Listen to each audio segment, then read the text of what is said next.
Well, hello, and welcome to Starry Tarot.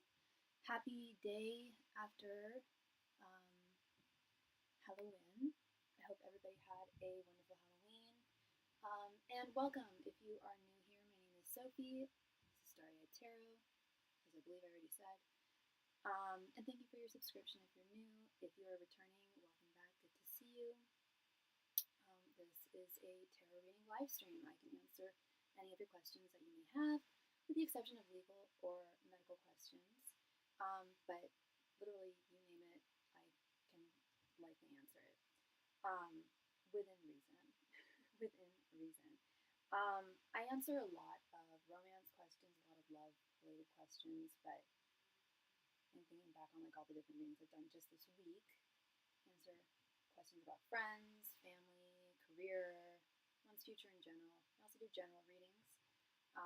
If you're just curious about something that might be coming up in your life or challenges that you might be facing and suggestions from your guides as to how to navigate them. I also offer general readings that are just messages from your spirit guides. And one of my most popular readings is what I don't refer to it as my OG love reading, but my clients do. But here we go. I call it an OG love reading in my marketing material. But I also refer to it as my TFI spread. It doesn't have to just be for someone who you feel a romantic connection with. It could be a friend. It could be a coworker who you're questioning, how they feel about you. It could be a pet. It could be an animal friend. But it answers 3 questions in one, essentially. It answers what their thoughts are towards you, what their feelings are towards you, and what their current intentions are towards you overall, in addition to looking at both their general energies towards you and your general energies towards them. And this is no additional donation amount. It's simply a suggestion for types of readings that I offer that you can ask. And all my donation information can be found right there at the top of the chat. I am also a psychic medium. I can communicate with those who have passed on. If that is something that you are interested, please let me know beforehand so I can check in and make sure the person in question is able and willing to communicate with me. 95% of the time they are, but I don't ever want to disappoint, so I always want to check beforehand. But that is something that I offer. I have seen other tarot readers offer this service as well. I know of other tarot readers who are also psychic mediums. It is a separate thing. And mediums that use the medium of tarot for their work, which I do. So that is something else that I offer. As I mentioned earlier, I answer a lot of romantic-based questions. A really good one for that is my soulmate reading, my soulmate confirmation reading. It's pretty straight to the point, pretty self-explanatory. I simply ask your angels, your spirit guides, your ancestral guides and spirits if the person in question is indeed a soulmate of yours or not. And they're very honest. They'll definitely say yes or no. And whether it's a yes or a no, they'll explain why and the reasons why or why not. What place they hold in your life, what place they're supposed to hold in your life, what purpose they're supposed to serve, what lesson you're supposed to learn from this person. We can also ask it a different way. We can also ask for your guides simply, do they give their blessing towards the person in question? Again, they will answer yes or no, but they will also give their reasons. They will also give their reasoning behind that. So I also highly recommend that reading. I do not believe in the whole twin flame idea, and it's just a concept. So a belief has to be something concrete. It's not. It would be. I guess I don't have faith in the TF idea. It's not something that I subscribe to. But I do believe in soulmates. I absolutely do. I just think the notion of twin flames can be toxic. I don't want to get into it. If anyone's curious and I have time, I'm happy to explain. But keep things short, I don't. You can believe in it, that's fine, and much respect to you. You can refer to your person as your TF. I definitely have a lot of clients who do that, but I will simply refer to them as your soulmate, if that is confirmed. or your special person, whatever, significant other. But I'm not negating the importance of that person's place in your life. It's just something that I don't believe in. Another reading that I offer is I have been studying past life regression therapy since I was very, very young. I think I started studying, no, I started studying astrology before past life regression therapy, but very shortly thereafter I started studying past life regression. Both of them completely fascinated me and still do to this day. Many, many moons later, they still deeply fascinate me. And I have undergone past life regression therapy with the use of guided meditation and hypnosis. I've put others under past life regression, guided meditation, and I also have developed a method utilizing tarot and my connection to spirit. It's something that came to me as I started professionally providing tarot readings, which was about 5 years ago. I've been reading tarot for about 20, but I've been professionally providing them for about 5. And it was about 3 years, maybe 2 years into this channel that I started picking up on people's past lives. And it was very similar to the guided meditations I had explored and the readings I had done. I realized I was picking up people's past lives, and we all have many, especially if we're old souls. We have many soulmates, many soulmates and many past lives. And I think it's very healing and very, very important for us to know what our past lives were, so long as we believe in reincarnation. Otherwise, it's kind of a moot point. But if you do believe in reincarnation, which I do, I don't know why I said that so unsurely. I do strongly believe in reincarnation. And this is why. This is a big reason why. It's very healing to discover one's past lives. It is tarot time. It sure is. Hello, E. Good to see you. At least I found that it's very healing. Well, then you need to go to a professional, my friend. You need to go to a professional. Are you for real? I'm not a legal professional. I'm not a medical professional. But thank you so much for asking. I appreciate that. Yes, very important point. If you're having any medical issues, do not come to me. Do not go to any tarot reader. I've seen far too many people do that. I don't get as many medical questions as I do legal questions. I just get so many legal questions. Am I going to win this case? Will my divorce end? Yada, yada, yada. And I simply can't ask that. Hell, even an attorney wouldn't be able to answer half those questions, but I do my best. Hey, I didn't say anything. But that's, that's very self-aware. I think we all need professional help. We all have doctors, right? Or we should. We all have physical doctors. Why don't we all have therapists? Because they're not all great. The last therapist I had, I don't know, she wasn't bad, but wasn't for me. But anyway, yeah, past life regression, very good, very, very interesting, very healing. All of my clients have found it to be very, very healing. And it doesn't have to be just a past life that's most closely related to your life as it currently stands now. I think a very good past life to explore, especially if you're feeling, how do I put this, not grateful for the things that you do have.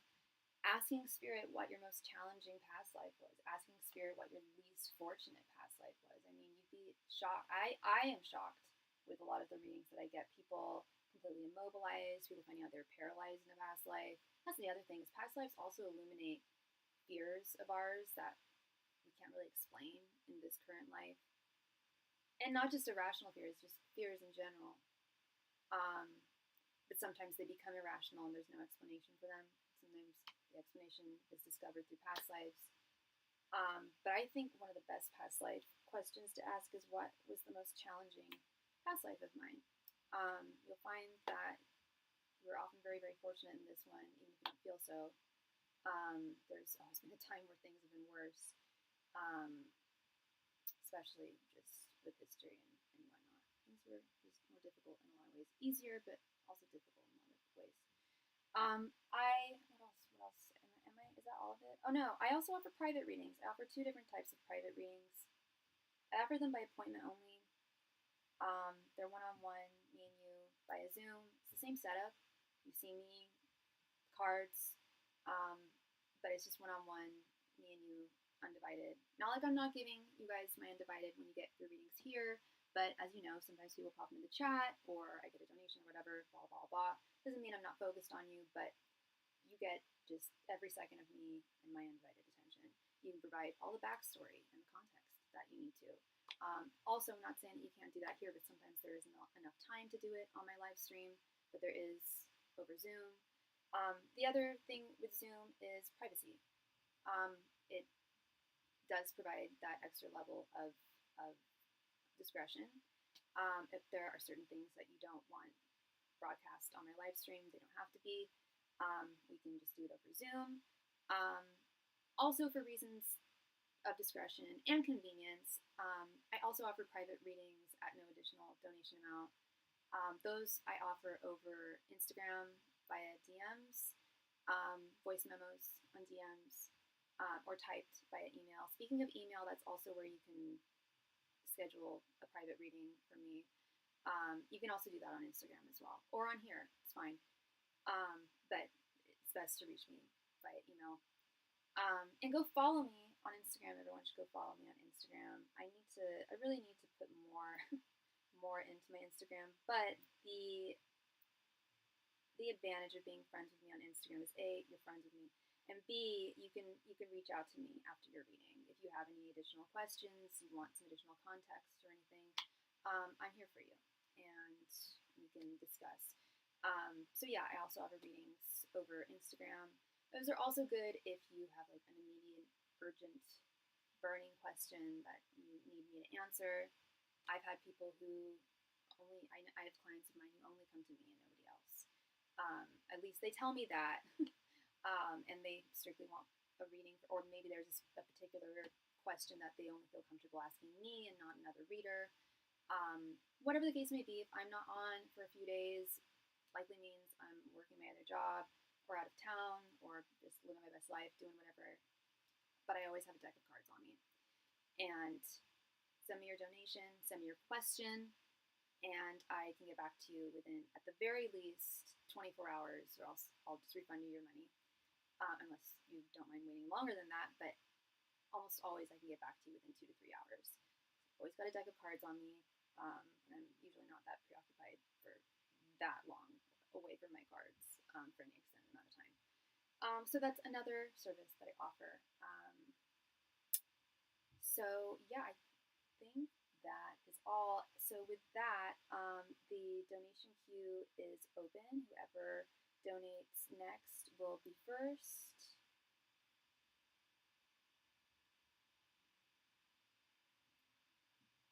Thank you so much. I'm here. Just doing my thing.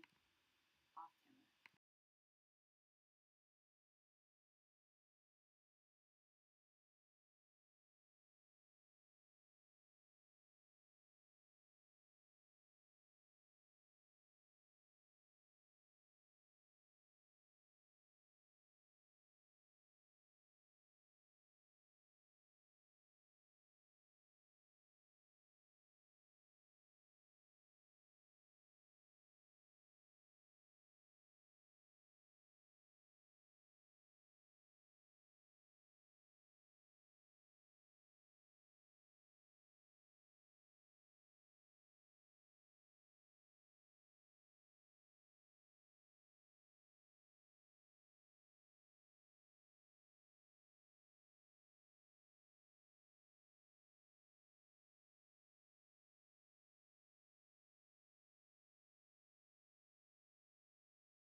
Hi, Gabrielle. How are you doing? I've been good. I've been good. I don't think I've talked to you since I last moved. If I'm not mistaken. What is going on here? This was straight.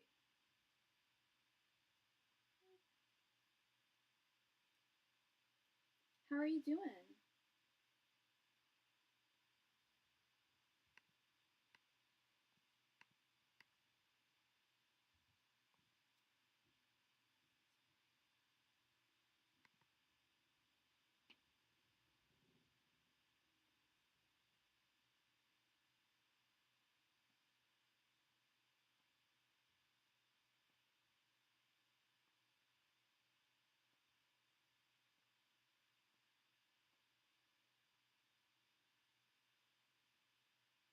It's been a while. You've been okay. Good.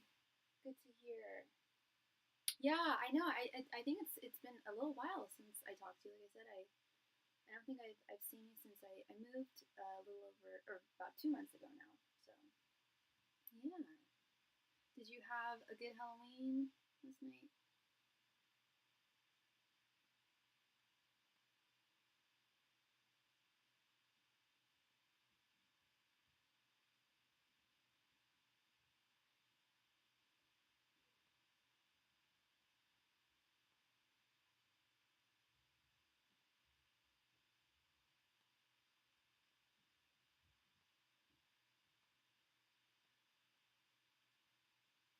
I don't celebrate it, so it was okay. Yeah, I don't either.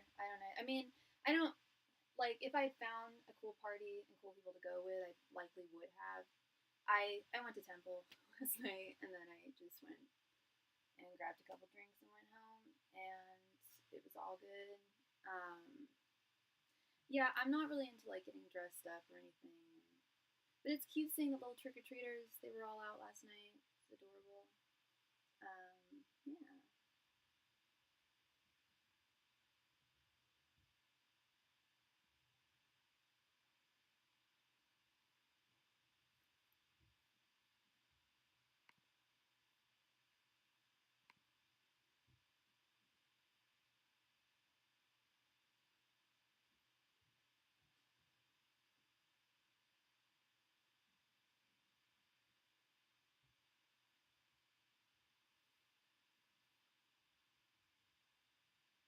Okay, yeah, I'd love to read for you, love.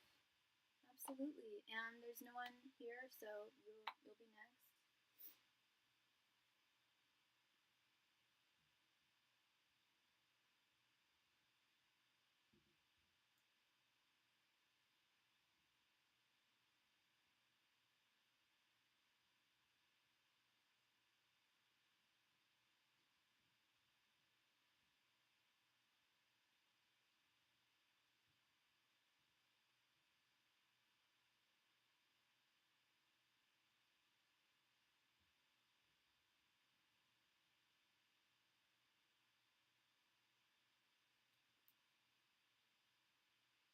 Thank you so much, Gabrielle, for your donation.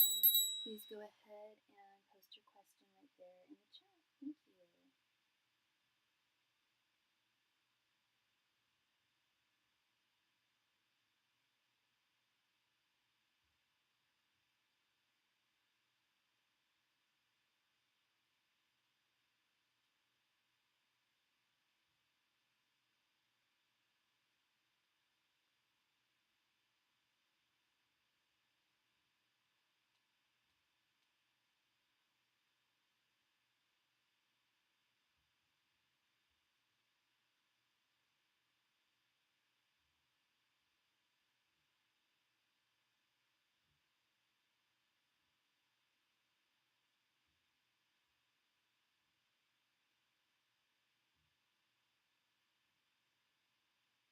What's coming in for you? Okay, so just a general reading. Okay.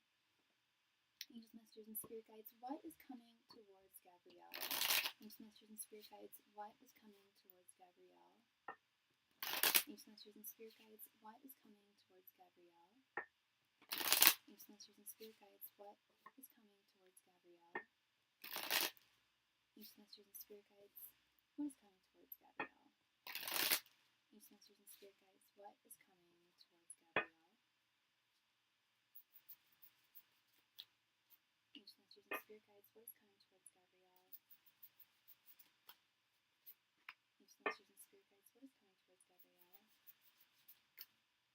Angels, Masters, and Spirit Guides, what is coming towards Gabrielle? Angels, Masters,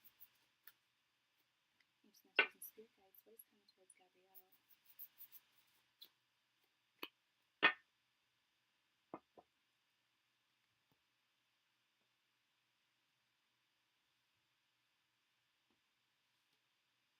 Alright, we have 3 of Swords, 9 of Swords reversed, Queen of Cups reversed, Page of Wands reversed, and Queen of Wands reversed. Okay. So things are going well for you right now, Gabrielle. We'll start with the first card here, this 3 of Swords. I know you know tarot pretty well. Oh, there was a fly.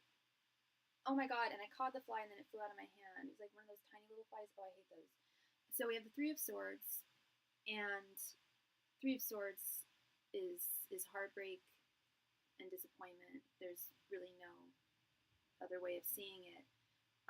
The traditional artwork is a single heart with 3 swords going through it. In fact, it's the only card in the deck that doesn't have a human embodiment. Doesn't, like, even the aces at least have a hand. 3 of Swords is the only card. Oh, also the 8 of Wands, 8 arrows. 8 of Wands, 3 of Swords are the only ones that don't have a human embodiment, but it's disappointment. It's disappointment. It's heartache. I don't know if your heart was broken recently.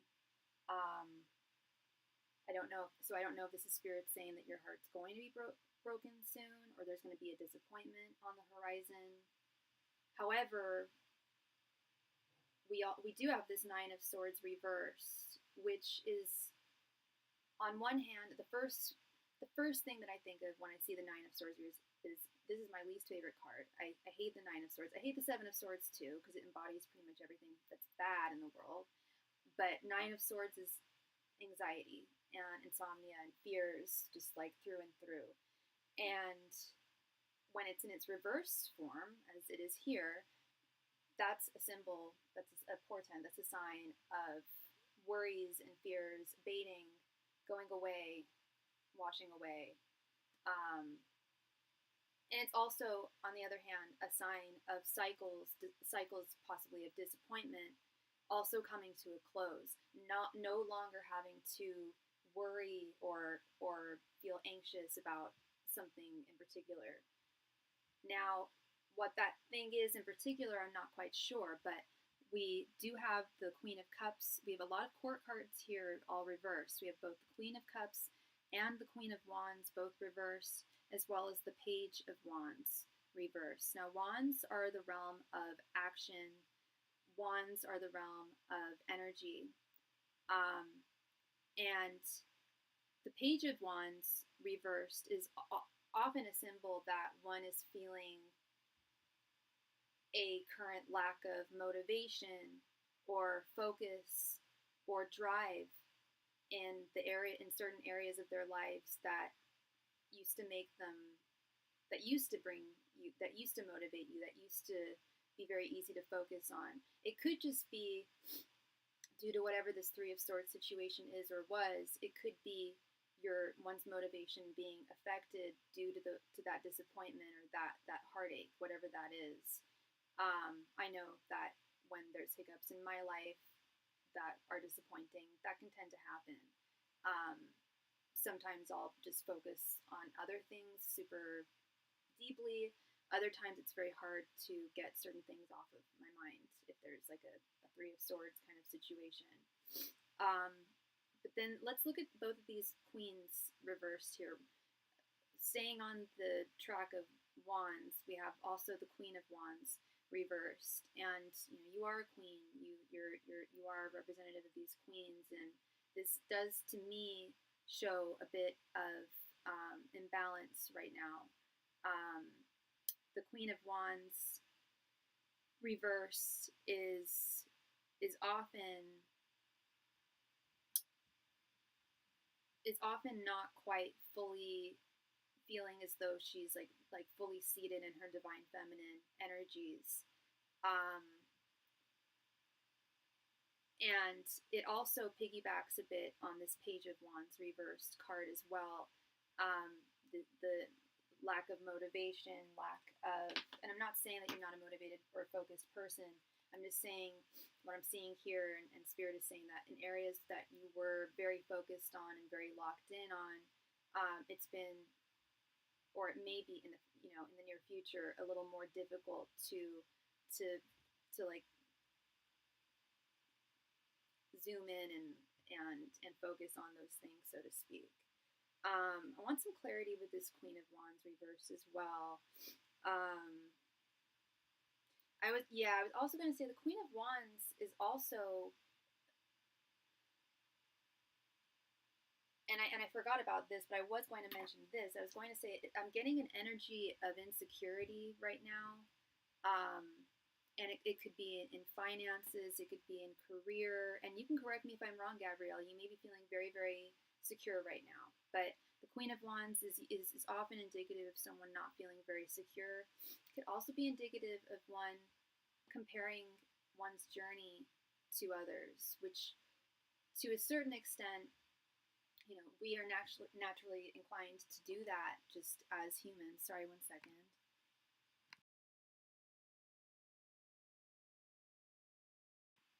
On one hand, we're naturally inclined to do that as humans, to compare our efforts to others' efforts and their journey and their results. But it's different. The truth of the matter is there's only so much we can really learn from other people. There's a lot we can learn from other people and their journeys and how they, how they did things and how things turned out for them. But it's also important for us to always bear in mind that our journey is unique to us and us alone. And while others may, complete things or complete their journey or certain aspects of their life's journey very, very early on in life, others is a little bit later in life, and sometimes, things go completely differently than the way that we envision them to go as well. But then this Queen of Cups right here in the center, I also want some clarity. And I thought it was the Queen of Pentacles that reversed at first, which is actually my card for today, is the Queen of Pentacles reversed. But the Queen of Cups reversed, again, is often indicative of insecurity and a lack of focused self-love and self-care, really taking the time out to love yourself, to love Gabrielle, to appreciate yourself. And again, I'm not sitting here trying to tell you that you don't love yourself or that you don't care about yourself. This is just what I'm seeing in the cards, is that your angels have been seeing, where there was possibly more self-love and more self-care, they've been noticing a little bit of a lack of that lately. And that's one of the things that they cannot do for us is they can't imbue us with self-love. They can't imbue us with self-care. It's prefaced with the word self. That's the operative word, is we've got to care for ourselves. We need to love ourselves. And again, I'm not saying that you don't love yourself, but Spirit is just acknowledging, especially with both these queens reversed here, that it can be easier said than done to just say, hey, feel more secure, have more faith in yourself. But that's really what they want to say is, yeah, have more faith in yourself. And with having more faith in yourself and really focusing on actions of self-love and self-care, which I neglect to do that sometimes. Like, I'll notice, I haven't done a face mask in a couple of weeks, right?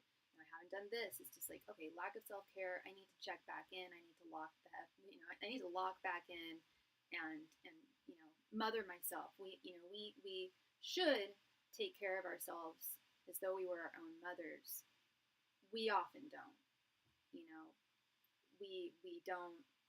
We often eat things that we would never feed our children. We often engage in activities that we would never allow our children to engage in.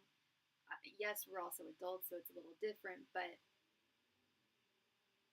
it's very hard to mother ourselves, as though we were our own children. But that's the goal. That's what spirit really wants to see is, um, maybe not that extreme, but try to mother yourself as if you were your own child.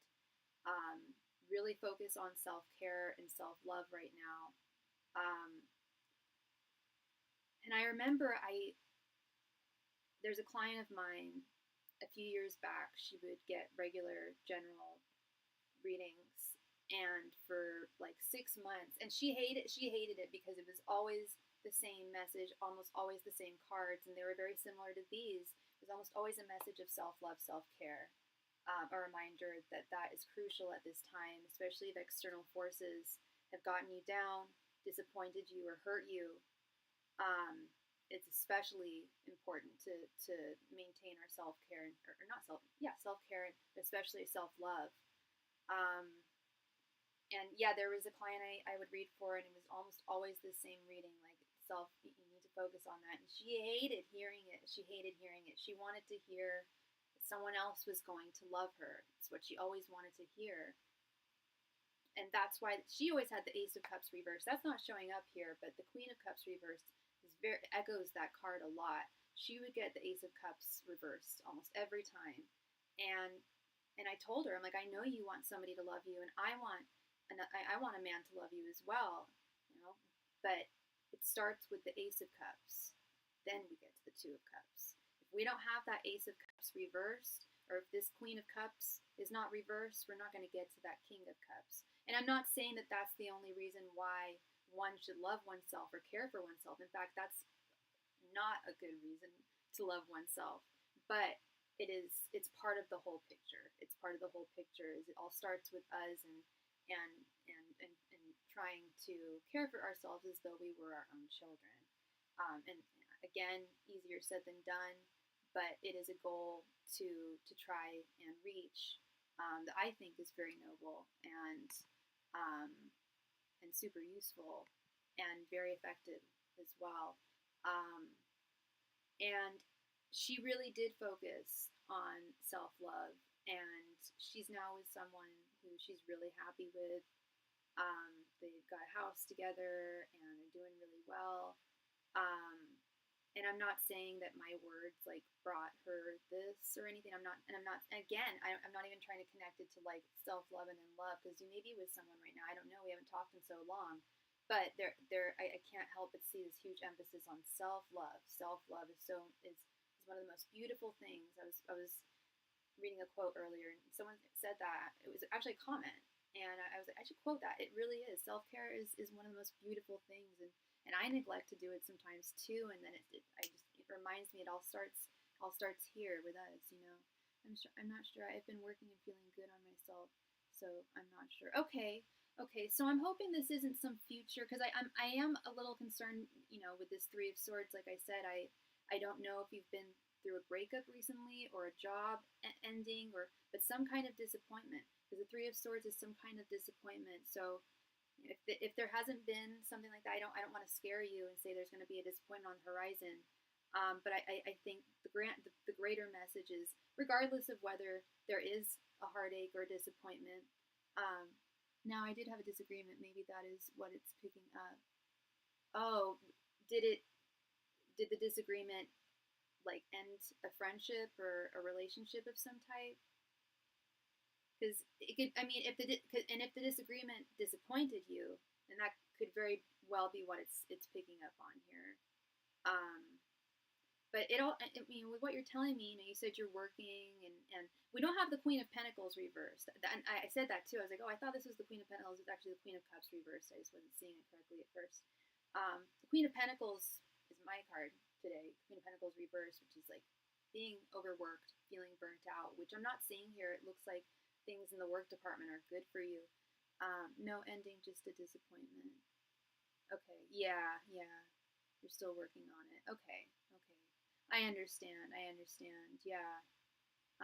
And perhaps, perhaps that's also spirit saying, because I emphasize that that's an external force, and despite those disappointments, to not let those, as hard as it can be, is to not let those external disappointments affect our holistic sense of well-being, um, and to, yeah, to not let those to try, do our best to not let those disappointments affect us, um,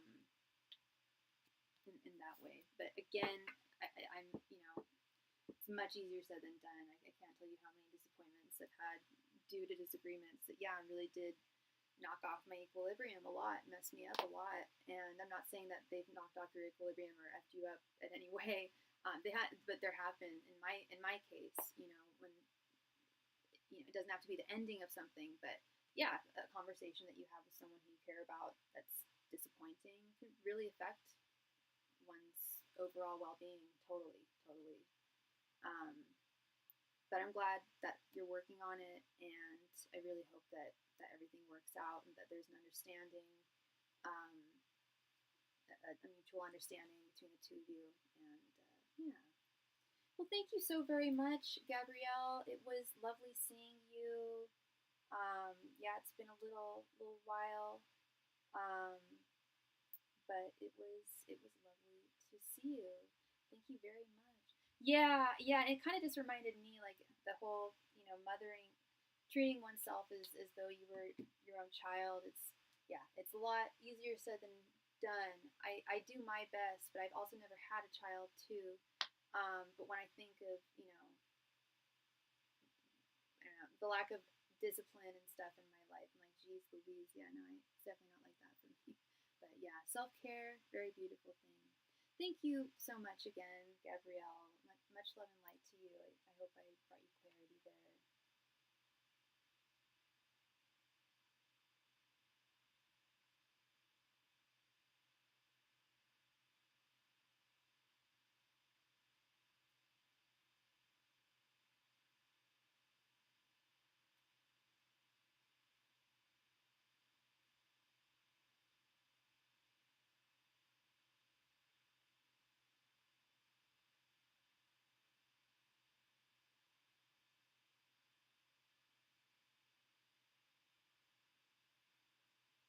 All right, so we're all taking care of donations. So whoever donates next will be read for next.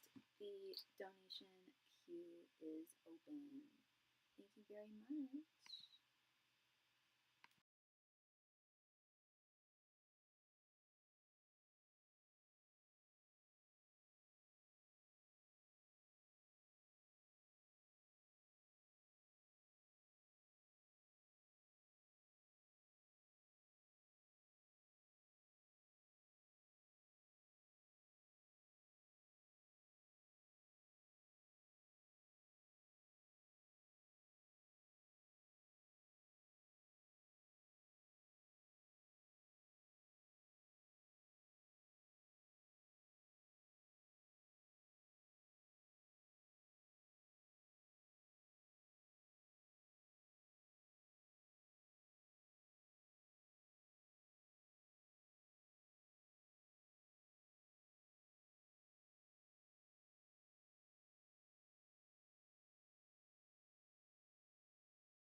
Oh my, sorry, my chat.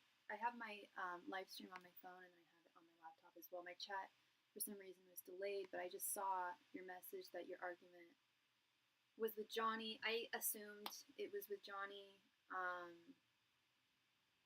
Yeah.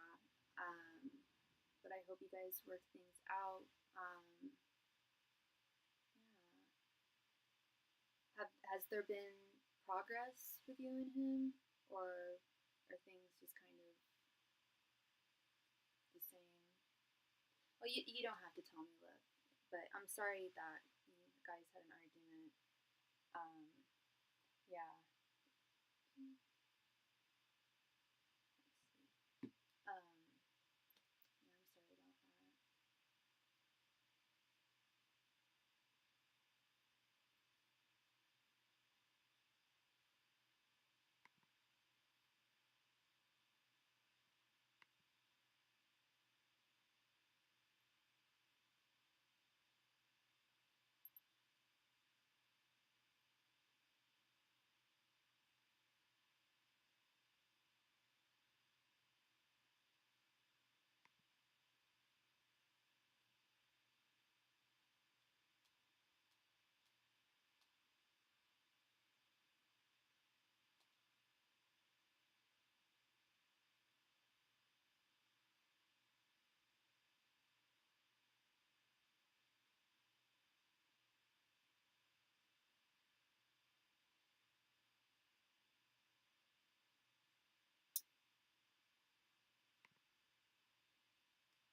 what is coming in with Johnny? Oh, you just sent another donation.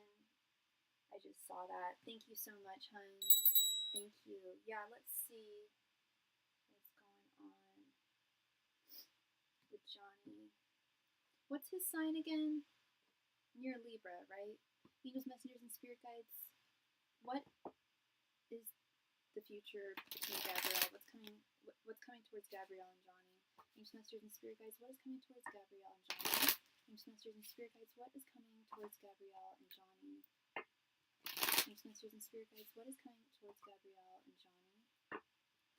Angels, messengers, and spirit guides. What is coming towards Gabrielle and Johnny?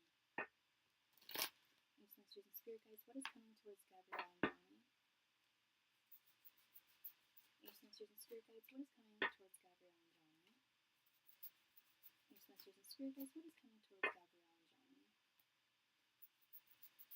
Angels, messengers, and spirit guides. What is coming towards Gabrielle and Johnny? Angels, messengers, and spirit guides. What is coming towards Gabrielle and Johnny? Angels, messengers, and spirit guides. What is coming towards Gabrielle and Johnny? Angels, messengers, and spirit guides. What is coming towards Gabrielle and Johnny? Sorry, give me 1 second. 1 sec.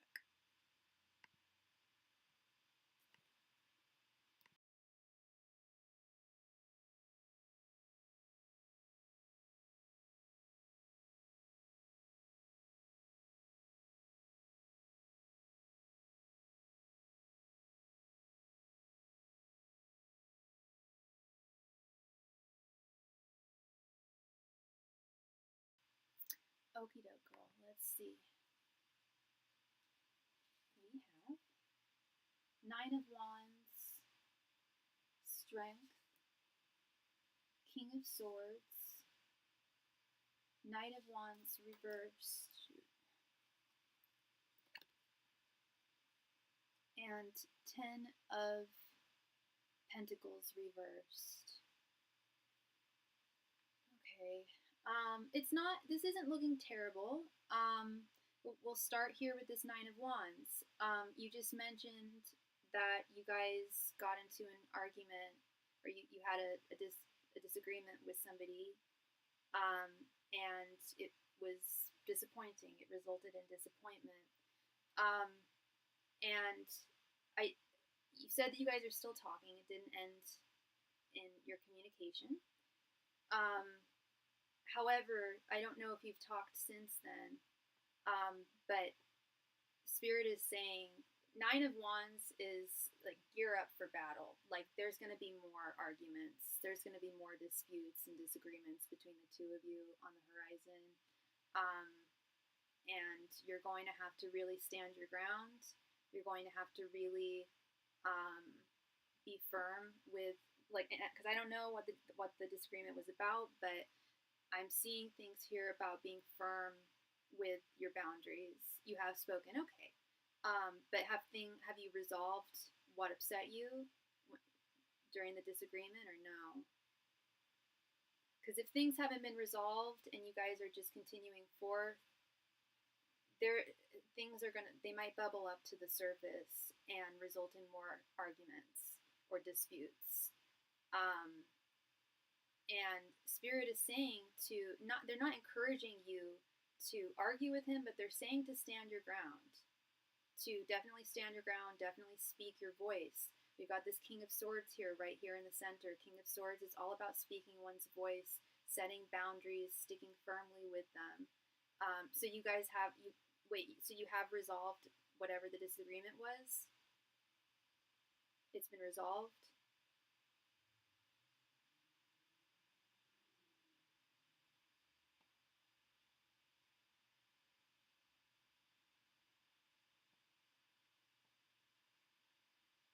Because I'm trying to figure out why this 9 of Wands is 9 of Wands is Spirit saying be prepared for, you have the stamina, you have the fortitude, I'm seeing this here with the Strength card, but and don't let your guard down, speak your voice, speak your piece, speak your opinion, speak your mind. So you guys have resolved things, okay. So I don't know. Okay, well, that's good that you guys have resolved things. But Spirit is saying that there's likely going to be more disputes on the horizon, and there is, I know you're very, very, very attracted to him, that you have a lot of strong feelings for him. You feel very strongly for him. And strength is also your card. You're a Leo. Strength is the Leo card. And I keep getting this message of like remaining strong. Like, you need to remain strong. You need to hold your ground. You need to stand firmly. You have, like, think of all the things that you want to see him do for you, or see him not do. Like, I don't know, for instance, I don't know if he's still seeing that his ex, you know, that would be a big deal breaker for me. I could be friends with someone, I suppose. I could definitely be friends with someone who was back and forth with their ex, but I wouldn't see them as someone who I would want a future with, a romantic future with, if they were. It's not so much that they're attached to that person. It's more that they're demonstrating negative cycles, negative patterns of behavior, that they might act with me or with someone else. And so that's just an example, like, because you've been talking to him for a while now. You guys have known one another and have been talking for quite a bit now. And, you know, I don't know all the details and, you know, what the entire connection looks like right now. If you guys have, you know, what you're looking for from him, if what you're looking for from him, you've gotten anything in that department.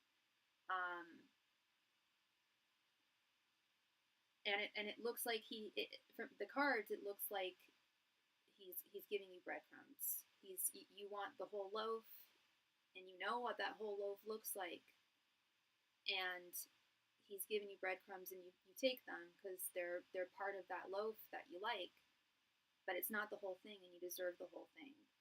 And that's the problem that I'm seeing here with this Ten of Pentacles reverse. This is actually, I wouldn't call it my favorite card. It's my second favorite card in the deck. It's what I believe to be the strongest, most powerful card in the deck. The Ten of Pentacles is ultimate contentment, ultimate satisfaction. And in the traditional tarot, the art of the Ten of Pentacles, it's one of the four major marriage cards. It's the family. It's also a family. It's the mom, the dad, the kiddos, the dog, the house, the mother-in-law. It's everything. It's whatever. It's everything and anything that you envision as your ideal future with a particular person. And when it's in its reversed form, it's showing that there's that is either not going to happen, or there are conflicts, external conflicts, likely often family conflicts, that external familial conflicts that could be preventing this from happening. Did you say that does he have a child, or was that someone else? Kristen! Oh my God, Kristen! Long time no see. How are you doing?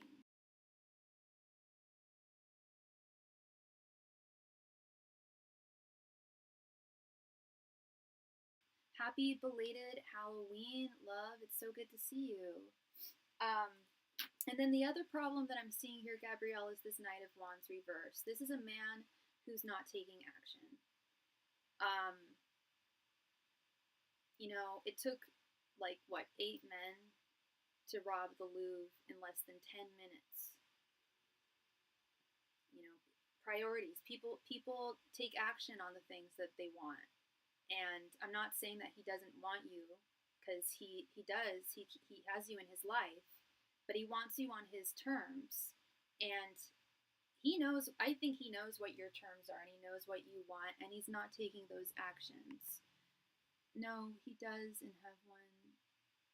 He does not have one with his current ex. You're going to be a grandma. Congratulations, Kristen. Congrats. Life has been busy. No, he does not. Okay, so he doesn't have a kid. Okay. With his, or not with his current ex. Okay. He doesn't have any children at all. So it might not be a matter of family issues coming between this. It might be a matter of him not wanting to have a family at all. with this Ten of Pentacles reverse, not wanting this Ten of Pentacles life. The Ten of Pentacles is a very, very specific vision. It's like I mentioned with the art. It's the family card. It's the happy family card, and he may not want that. Him and I have been spending time. Okay, and like more time. You guys. So I figured you guys were spending time together. Have you been? Two questions. Have you been spending more time than you did in the past? Okay, he does not have kids. Oh, he does have his kids. Okay, so he does have kids, just not from his current ex. Okay, so he already has children. He may not want more. I don't know if you want more, but he may just not want to start a family. He may. I believe you have a child. That's the other thing, is I don't know if he wants to step in and be a father figure or an actual stepfather to him. I know he's really good to your child, and now I remember he got your child a gift for their birthday. But when it comes to actually being like an actual like stepfather, I don't know if that's something that he wants. He does want more. Okay, he's not showing that he's wanting more.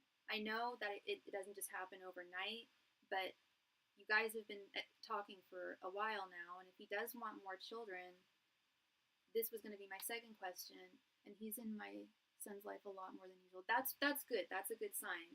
But here's my question. I know you guys have been spending more time together. That's great. Have you been spending more time in the past? And the time that you're spending together, have you guys, is it romantic? Have you guys kissed yet? Is there anything romantic, or is it just platonic? Because that's another part of this Knight of Wands reverse, girl. Knight of Wands is, and this isn't a laughing matter, so I'm not trying to make a joke right now. But I often say the Knight of Wands. Kristen, you can back me up on this. The Knight of Wands is the man with in his hands. When it's reversed, it's not. He's not focused on that, at least not in this situation.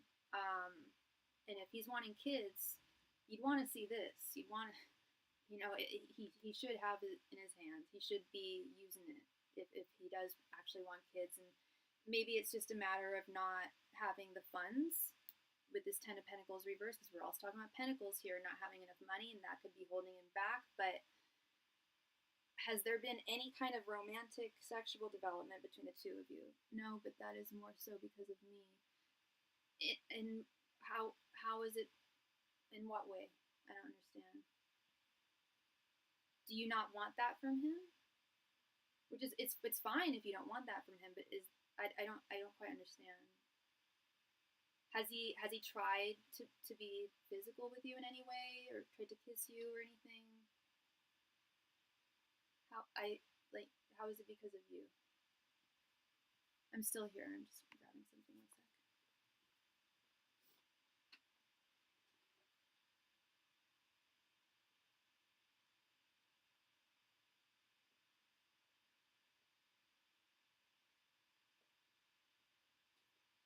Oh my goodness, I am so thirsty.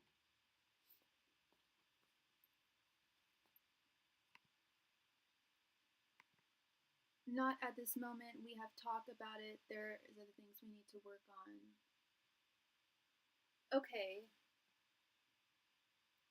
So you guys have talked about being physical, but you said, no, I don't want to be physical. We need to work on things.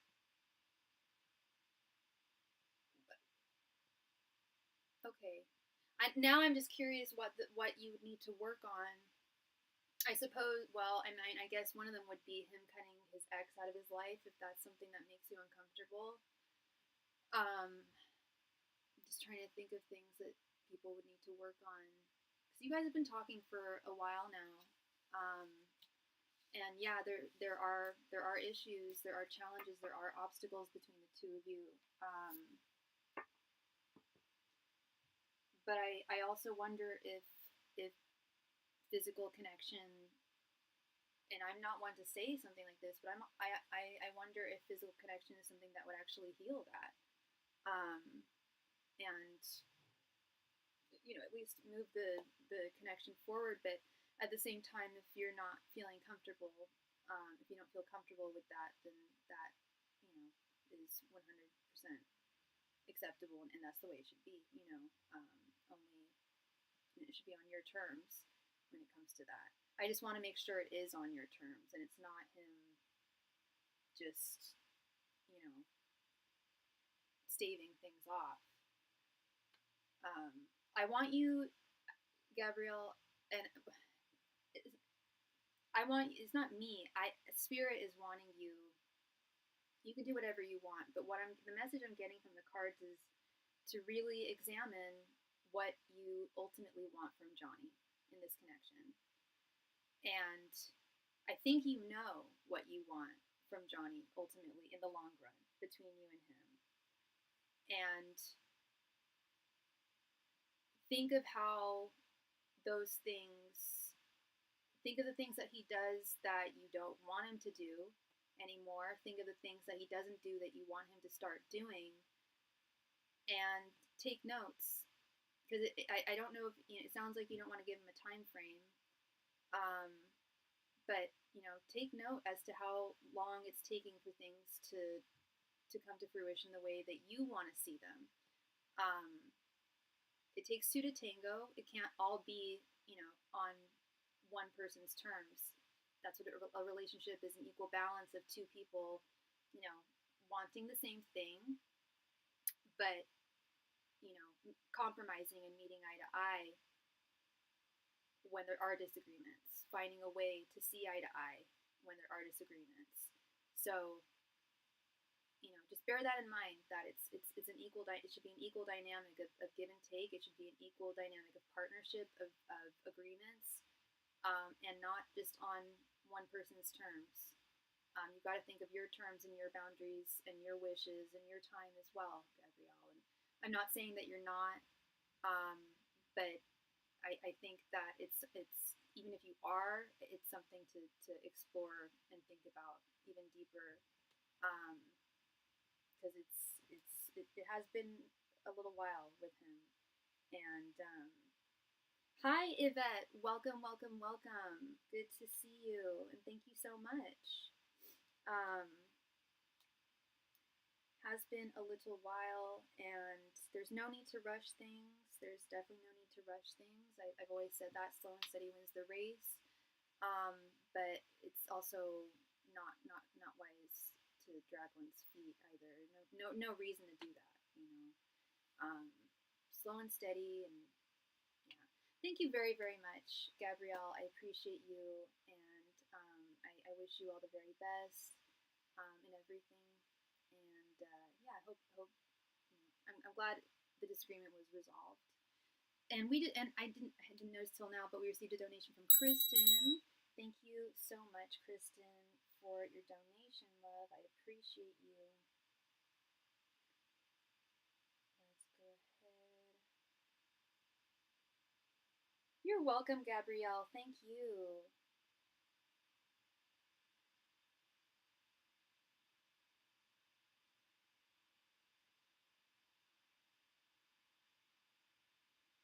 Hi, Kristen. Yeah, I've been doing well. I don't think I've read for you since I moved to San Francisco. I've been here for 2 months now.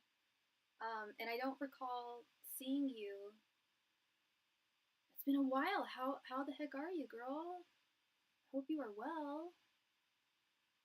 And happy Dia de los Muertos to you. Happy Dia de los Muertos to everybody.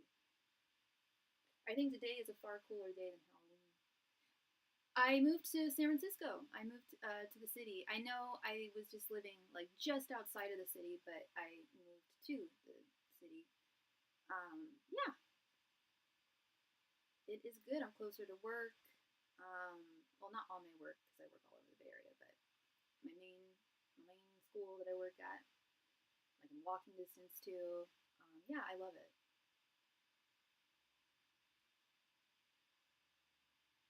Close to my temple. I've started my conversion classes. Yes, I do, girl. Yeah. I thought I told you I had to move. Yeah, back in June, I had to leave. I had to leave my place in Pacifica. Well, I left I was told back in June, and then I had to leave in September. And there were some kerfuffles in finding a place. I found a place, and then it turned out I couldn't move there. Long story, I don't even want to get into it. So I kind of found this last minute, but it works for me. Probably short term. It is short term, but I had to find it last minute. So yeah, lots of good food around here. Oh my god. I'm just busy with work and I got a raise and now my son and his wife are pregnant. That is so exciting. Congratulations, Mama. That is so exciting. I love that. I did mention it. Yeah, yeah. Because I wasn't mentioning it too much because it was just so stressful, you know, um and then people would ask me like, "Oh, have you moved to your new place yet?" I'm like, "No, I haven't." And I would kind of like, and I almost bit someone's head off once. I was like, "No, I haven't. You'll know when I've moved. Thank you." And I felt really, really badly. Um, I was just so stressed though. It's kind of like, you'll know, y'all will know when I've moved. Like you all know, and I moved. I've moved. And congrats on the raise too, girl.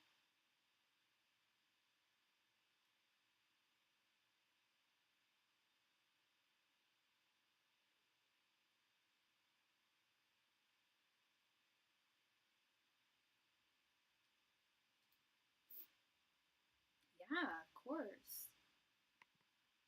Well deserved, I'm sure. I am. I am. No, no, I shouldn't even say it. I got a question for you that I want to ask off. I mean, I could ask on here. It's not vulgar or like bad, but it's more just or it's kind of embarrassing, I guess. I'll ask you offline, girl. Um, lots of changes, but one constant. Need an OG on the man. You got it. You got it, girl. Angels, messengers, and spirit guides. What are Brad's current thoughts, feelings, and intentions towards Kristen right now? Angels, messengers, and spirit guides. What are Brad's current thoughts, feelings, and intentions towards Kristen right now? Angels, messengers, and spirit guides. What are Brad's current thoughts, feelings, and intentions towards Kristen right now? Angels, messengers, and spirit guides. What are Brad's current thoughts, feelings, and intentions towards Kristen right now? Angels, messengers, and spirit guides. What are Brad's current thoughts, feelings, and intentions towards Kristen right now? Angels, messengers, and spirit guides. What are Brad's current thoughts, feelings, and intentions towards Kristen right now? Angels, messengers, and spirit guides. What are Brad's current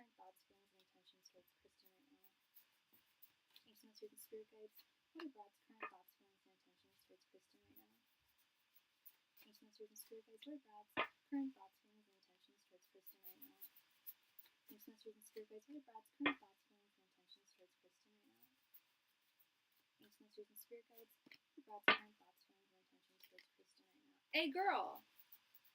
Hey, girl. You're a Libra.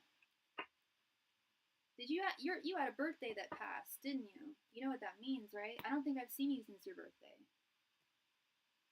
I pretty much told him what I wanted, and he'll and he's till the end of the year, or I'm like done. Congrats, Kristen. Congrats. Right the fuck on, girl. I mean, right the F on. That is what's up. And thank you very much, Yvette, for your donation, girl. You did have a birthday. Well, you know what that means, honey bunny.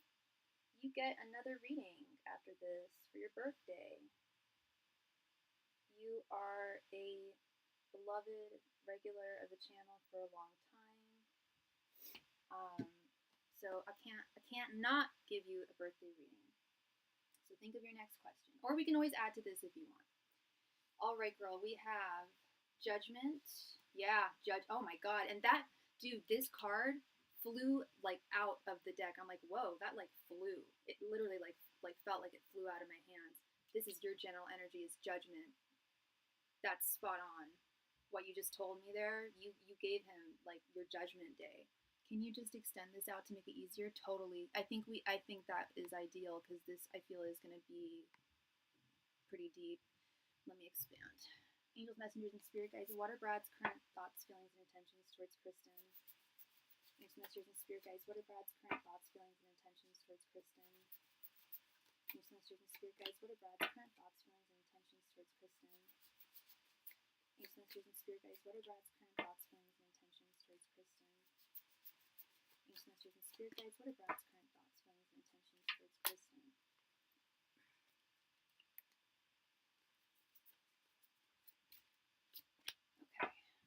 Okay.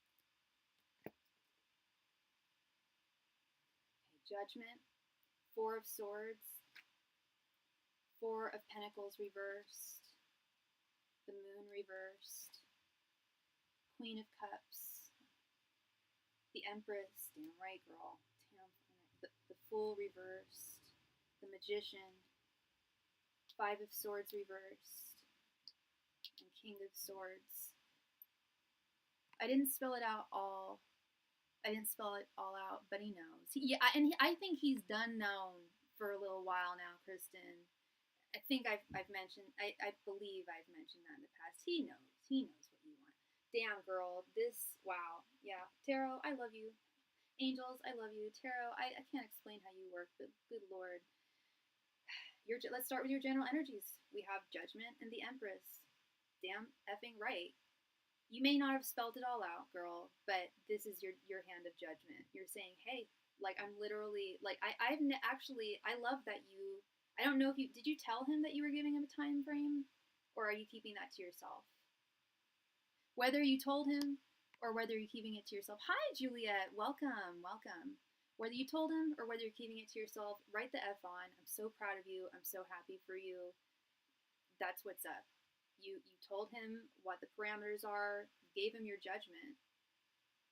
You didn't tell him the time frame. That's fine. That's fine. In fact, I think that's wiser because that doesn't put, you're putting the pressure on him in your mind, and you're setting that boundary, in your soul and with him. You don't have to tell him that, but he's I think that's a very fair amount of time to get off his duff here, because you are the Empress. You know your worth, Kristen. You know that you're a beautiful woman. You are fully seated in your divine feminine energies. You are ready to be loved like a woman needs to be loved and worshipped and adored. Your divine feminine is thirsting for that love that he's not providing you. Yeah, he provides you with some. He provides you with, he's not a bad man to you, but there are definitely things he's not doing. We just received a donation from Miss Juliet. Thank you, Juliet. Let me quickly go ahead and add you here.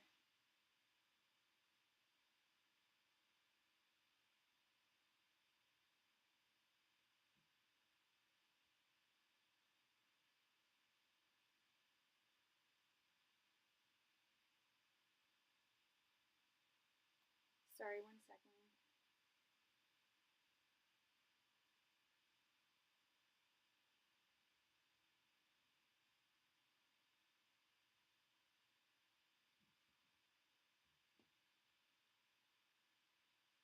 Okay, sorry about that. He's there. What do you mean he's there, hun? Like he's aware that he's aware of what he needs to do. He's there. Oh, I hear you. Yeah. That's what he provides for you, is he's there. He talks to you, he spends time with you, he spends time with your family. But beyond that, yeah. He slapped your butt once. We need to get past that, His general energies. Yeah, I hear you, girl, I hear you. His general energies, we have the Queen of Cups, the King of Swords. You are his queen, Kristen. The first reading I ever gave to you, I told you that he loves you. Now, that is not something that I normally say, and that's a very loaded word, and I think as I get older and I read more and more tarot, I say it less and less. But he does have deep love for you. I know he hasn't said it. A lot of men don't say it. A lot of men take a long time to say it. Some women do as well. Some people say it and don't mean it, but some people feel it and don't say it. And that's the energy I get from him. He wouldn't spend so much time with you otherwise. It's not just like, oh well, she's there and she likes me, so no. He really does have a deep fondness for you. And being the Aquarius he is, that's why I said, and there's some women, who have a difficult time saying that they love someone. Well, yours truly, hun. Fellow Aquarius over here, it's very hard for me to tell people that I love them oftentimes. I'm getting better at it as I get older, but it was very hard for me when I was younger, less emotionally mature. And there's different types of love, too, that I was not able to recognize, but he loves you in a non-platonic way, and you set boundaries with him. You basically told him, you didn't lay it all out like you said, but you told him that you need more, and you need it soon. And he knows he's on the chopping block right now. He knows that he's being judged, but he also knows that he needs to act properly here and not screw up, because he doesn't want to lose you. He doesn't want to lose you. His thoughts on this, he's thinking about it. Literally, we have the thinking card. What is she doing? Look at her. Four of Swords. She's meditating on this. He's meditating on this. He's thinking deeply about this. I would not be surprised if he wasn't thinking about this at this exact moment. Like, it is really on his mind, what the next move is here. This is a little concerning to me. I kept on seeing the Fool when I was shuffling, but it came out reversed.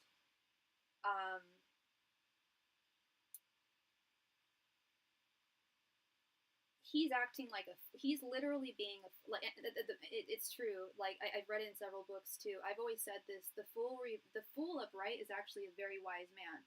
The Fool reversed is an actual fool. He is not moving forward, and he knows he hasn't moved forward, and he hasn't taken any action this whole time, or hardly taken any action this whole time. Because he's afraid. And I'm not making excuses for him, but it's been so long since he's been with a woman. It's not just the matters downstairs that need to be taken into consideration, but it's also he's afraid of he remembers a lot of the negative aspects of when he's been with women in the past. And like, it's very, we didn't get the Six of Cups reversed, but it's very much that energy. So he's focusing on the potential snakes that might be nipping at his feet, metaphorically here.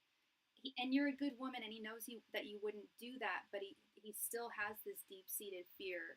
Like, hasn't been in a relationship for a while. Would he be operating?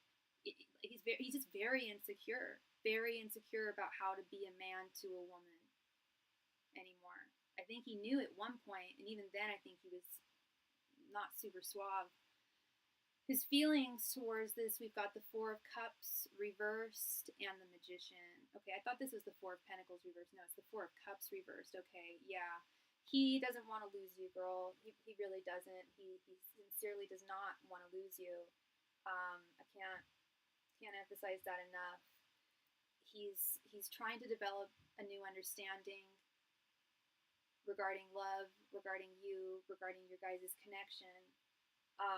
And he is gaining some clarity and some awareness here, and is starting to come to accept the reality of, like, yeah, there is that, Kristen and I might not work out in the long run forever, but if I don't move forward at all, I'll lose her completely.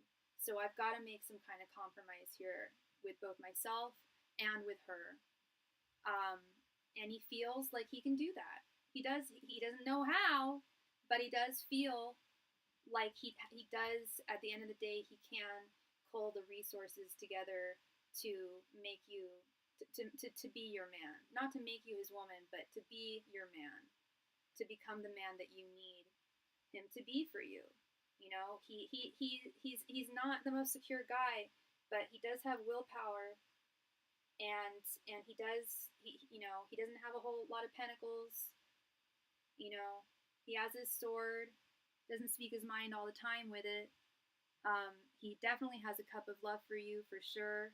His wand, yeah, it's not working right now, but he is working on it. He's got to work on it harder, though, because I do think that the medication that he's taking, that's not for that. I've told you, it'll kill it. So that's another thing. It's interesting because we rarely see the devil here, because he's dependent, or so it seems, on painkillers, because he's worked his body to the bone. And yeah, they're prescribed, but and maybe he's not abusing them. It did show in another reading in the past that he was. Maybe he's not now, and hopefully that's part of what he's working through, is getting that monkey off his back, at least lessening it. Like, it sounds like he'll definitely need that for a long time, if not his whole life, just because, like I said, he's ravaged his body.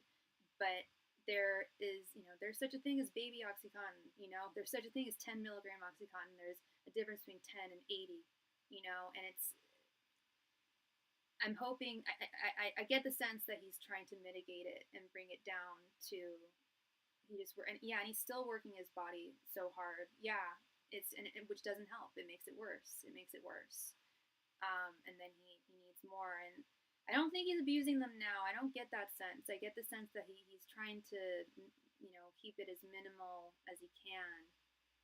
Because that's the other thing, is if you start abusing them when you don't have pain, and then you do have a big, something happens, then they're not going to work as effectively. You're going to need twice as much. So it's a vicious cycle, and it's a difficult balance to attain when one needs that. His intentions, yeah. We've got the moon reversed and the 5 of swords reversed. Like I told you, he feels like he can make this work between you and him. He knows he wants to make this work between you and him, but he still has no idea how. He doesn't know the how. He's thinking about it. The gears are going in his head. This 4 of swords, but at the end of the day, I asked what his current thoughts, feelings, and intentions are right now. As it stands right now on this day, he has no idea. He's completely in the dark. But he also knows that he can't lose you. He would not be able to accept defeat here. Because 5 of swords upright is accepting defeat. It's like, yeah, defeats happen in life, losses happen in life, and that sucks, and you just gotta move on. When it's reversed, it's like, no, I can't accept that. I cannot accept defeat. I can't accept losing her. 4 of cups reversed, 5 of swords reversed. It's refusal to accept loss. So this looks very good, Kristen. I'm really, really pleased that you spoke your voice. I know you said you didn't lay out absolutely everything, but he definitely heard what you had to say. He definitely heard what's on your mind. He knows what's going on. He's aware, more aware than he was in the past, and he doesn't want to lose you. He can't lose you. He refuses to. So he's going to do something. I don't think you're going to lose him. Do I think he's going to be able to get everything working physically and get his finance together? No, I think that's what he's going to realize, is he may not have everything. He might still be lacking in certain things, but he still has to be there for you and show up in a more solid romantic way for you, or else he's going to lose you. I think he's going to learn that, no time like the present. What's he waiting for? You're very welcome. You are so welcome, Kristen. You are so welcome. And I really, this looks good. I have faith. Here. I'm very pleased. I was nervous. But it's because this talk has been going on for so long. But it sounds like he's finally listening. He's finally wising up here, which is definitely what we want to see. And happy belated birthday, girl. I hope he did something really nice for you. Also, I hope he did something very nice for you for your birthday, or at least something. Much love and light to you, girl. Thank you. All right, Miss Yvette, thank you for your donation. What might EN and I next steps in our connection? This is an open connection right now. We've just refreshed the relationship by being more open. See, yeah, being open is what's up. You're very welcome, Kristen. Thank you. Yvette, what is your sign? And what is EN's sign?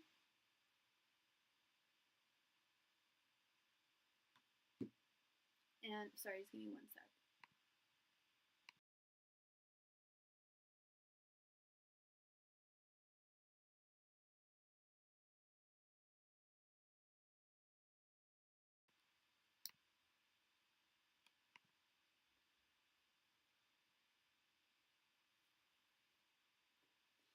messengers, and spirit guides, what? Excuse me. Sorry. Something just went down my throat.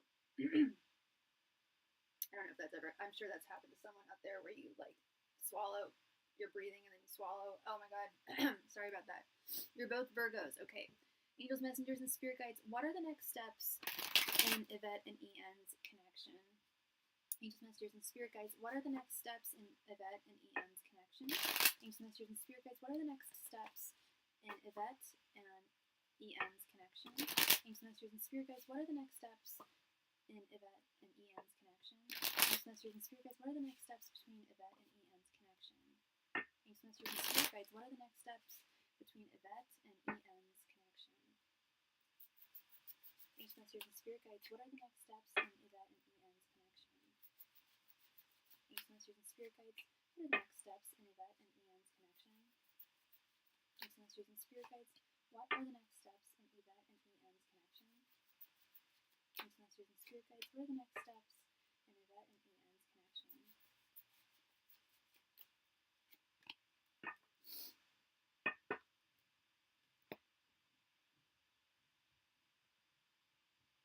Just FYI, your early tarot read has been crazy accurate. I'll DM you later. My early tarot read, a reading I did for you. Oh, my yearly. Oh, yeah. So y'all get your 2026 read. Yes, everybody. Yeah. And thank you so much, Kristen. Yeah, Debbie was here a couple nights ago. She's like, are you doing the 2026 readings yet? I'm like, no, it's a little too early. But yeah, I will, just a quick announcement before we get started on Yvette's reading. I will be offering 2026 readings starting December 1st. And I'll have an ad for that. And if there's more, I was going to say, if there's more interest in it, I might start doing them earlier, but I also just feel like it's a little too early to see until December. But yeah, I love those readings, and it's true. I can't tell you how many of those readings I do every year, Kristen, and like I'll remember like all the important things that I say, like, oh, in March I told you this was going to happen, and then all of a sudden, you know, they come to my channel, they're like, you called it. So yeah, those yearly readings are great, and thank you, Kristen. He told how he's liked me for a while. We'd be running from feelings, so I wouldn't say I fully confident it'll last for the long run. However, we've grown and changed our mindsets about certain things. Okay. And okay, and you're both Virgos. Okay.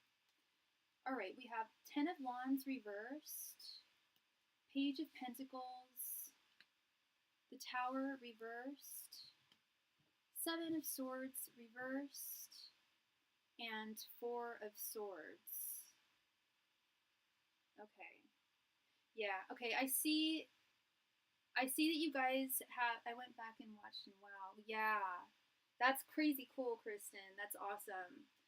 So yeah, I see that it looks like you guys, yeah, you've known each other for a while. And it sounds like you guys had a good talk. If I'm not mistaken, like there is communication. There's clear communication between the two of you, and he got a lot off of his chest when he told you that he's liked you for a while, and he was running from feelings. That was a lot. That was a lot for him to. It was a heavy burden for him to shoulder for a little while. And I mean, this is basically both in your guys' hands with the Page of Pentacles.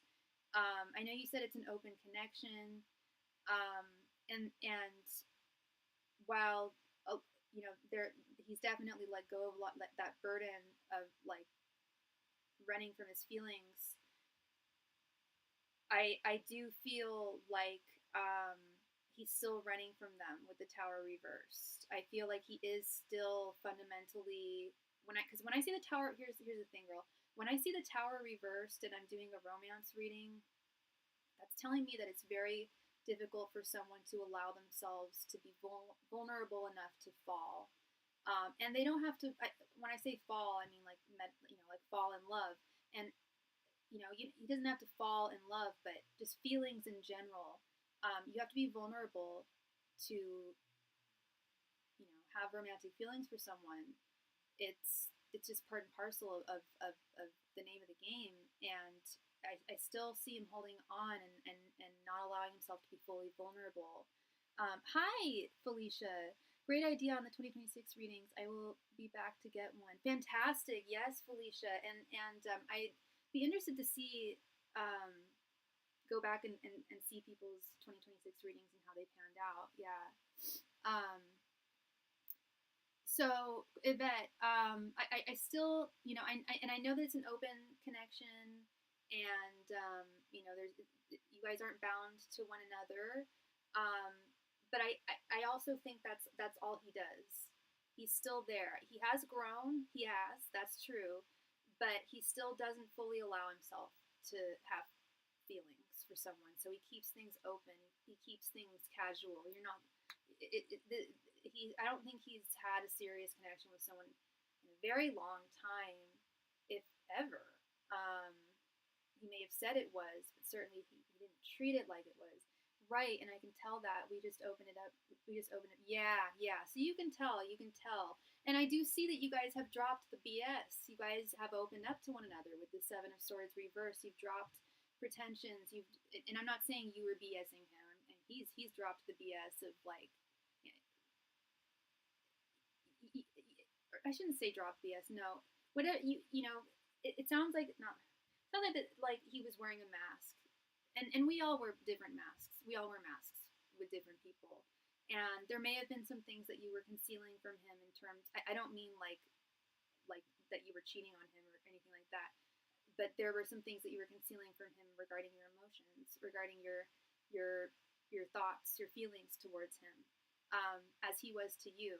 He was really hiding his feelings towards you, and he's dropped that. He's taken the mask off, and he's let you know the truth. So I definitely see that here, and it's got the gears going. Just kind of, I don't know if you were listening to Kristen's reading earlier, but we got this Four of Swords in her reading too.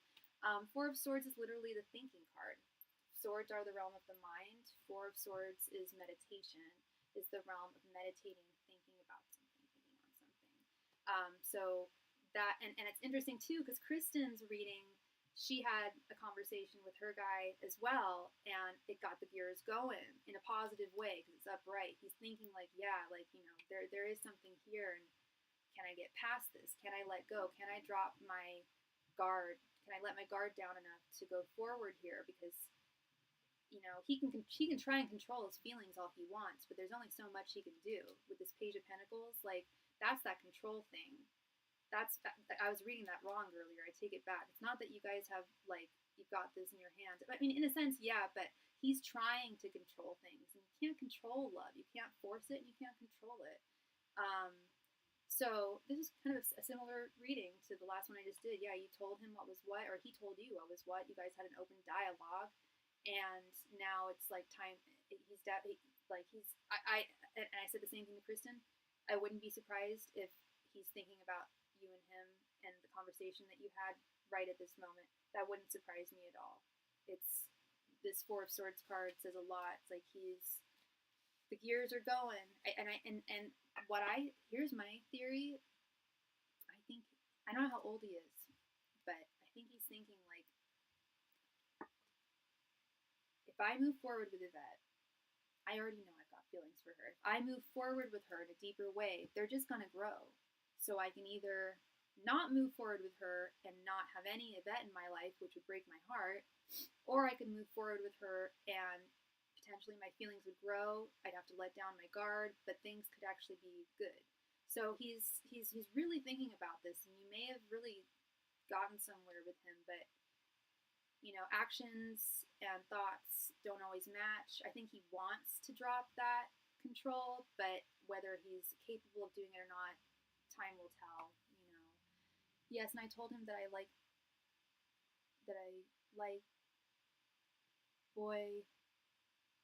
Oh yes, and I told him that. Like, boy, why are you playing with me? Yeah, that's that Seven of Swords reverse. It's like, stop playing game. That it's an end to playing games. Like, and hopefully he's done playing games now, and done playing you, because it's not serving anyone.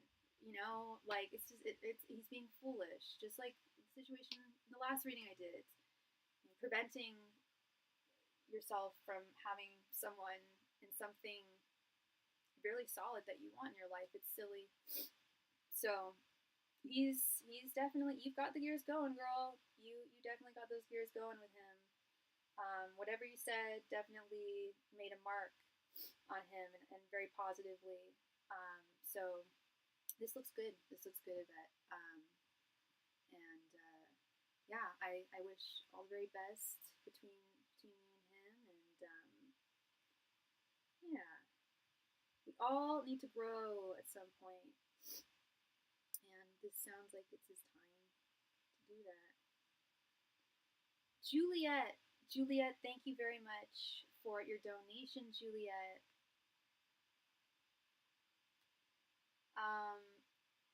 And Juliet, I don't know if you had multiple questions or if you were interested in an extended reading. Please let me know. Thank you.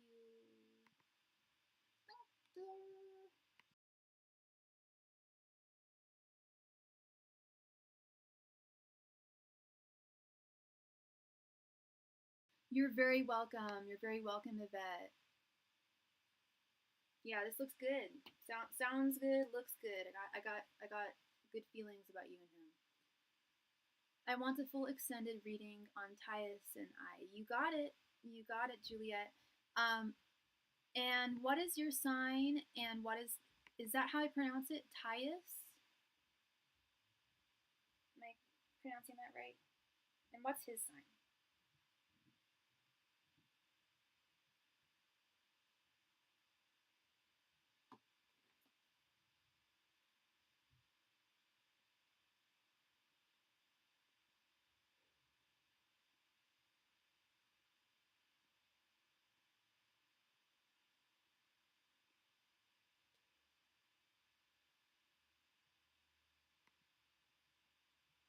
You're a Libra and he's a Gemini. Good match. Good match. And did you want me to do my thoughts, feelings, and intentions spread, or did you have a specific question that you wanted me to incant?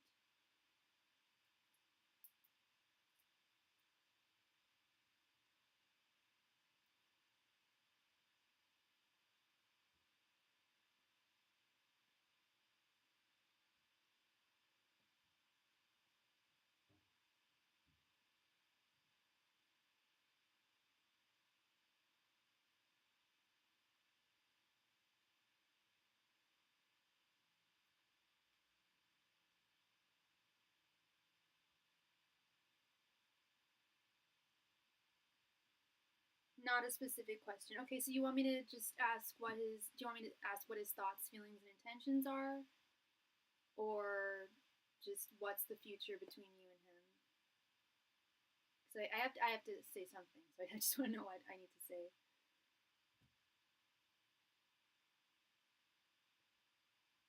Okay, girl, you got it.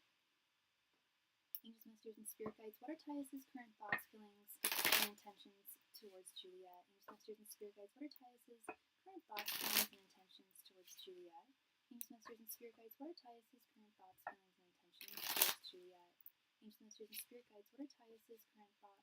feelings, and intentions towards Juliet? Angels, masters, and spirit guides, what are Tyus's current thoughts, feelings, and intentions towards Juliet? Angels, masters, and spirit guides, what are Tyus's current thoughts, feelings, and intentions towards Juliet? Angels, masters, and spirit guides, what are Tyus's current thoughts, feelings, and intentions towards Juliet? Angels, masters, and spirit guides, what are Tyus's current thoughts, feelings, and intentions towards Juliet? Angels, masters, and spirit guides, what are Tyus's current thoughts, feelings, and intentions towards Juliet? Angels, masters, and spirit guides, what are Tyus's current thoughts, feelings, and intentions towards Juliet? Angels, masters, and spirit guides, what are Tyus's current thoughts, feelings, and intentions towards Juliet? Angels, masters, and spirit guides, what are Tyus's current thoughts, feelings, and intentions towards Juliet? Angels, masters, and spirit guides, what are Tyus's current thoughts, feelings, and intentions towards Juliet? Angels, masters, and spirit guides, what are Tyus's current thoughts, feelings, and intentions towards Juliet? Angels, masters, and spirit guides, what are Tyus's current thoughts, feelings, and intentions towards Juliet? Angels,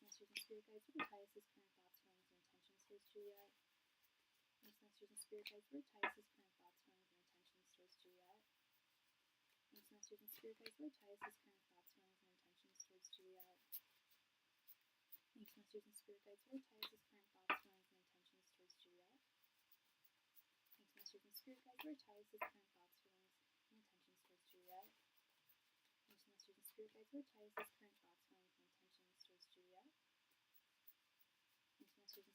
or ties his current thoughts, feelings, and intentions towards Juliet. Ancient masters and spirit guides, or ties his current thoughts, feelings, and intentions towards Juliet. Sorry, 1 second.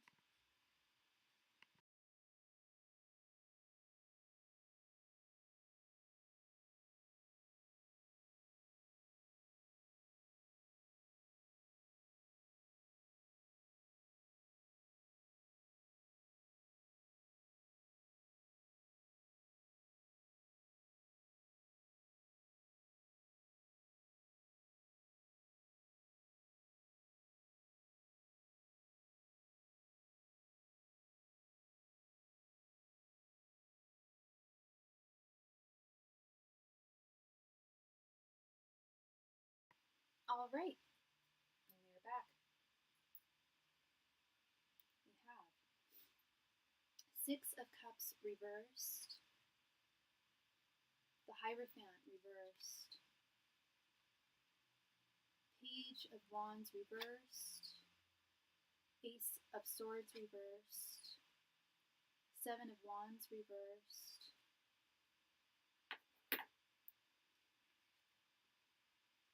Five of Cups reversed, the Hermit, Ace of Pentacles reversed, Five of Wands reversed, Eight of Pentacles reversed, the Tower reversed, Queen of Pentacles, Judgment reversed, Six of Pentacles, and Seven of Cups. Okay, this is very heavy energy. How long have the two of you been seeing each other, Juliet? We'll start with your current energies. You're right here. You can confirm or deny if what I'm seeing here is true.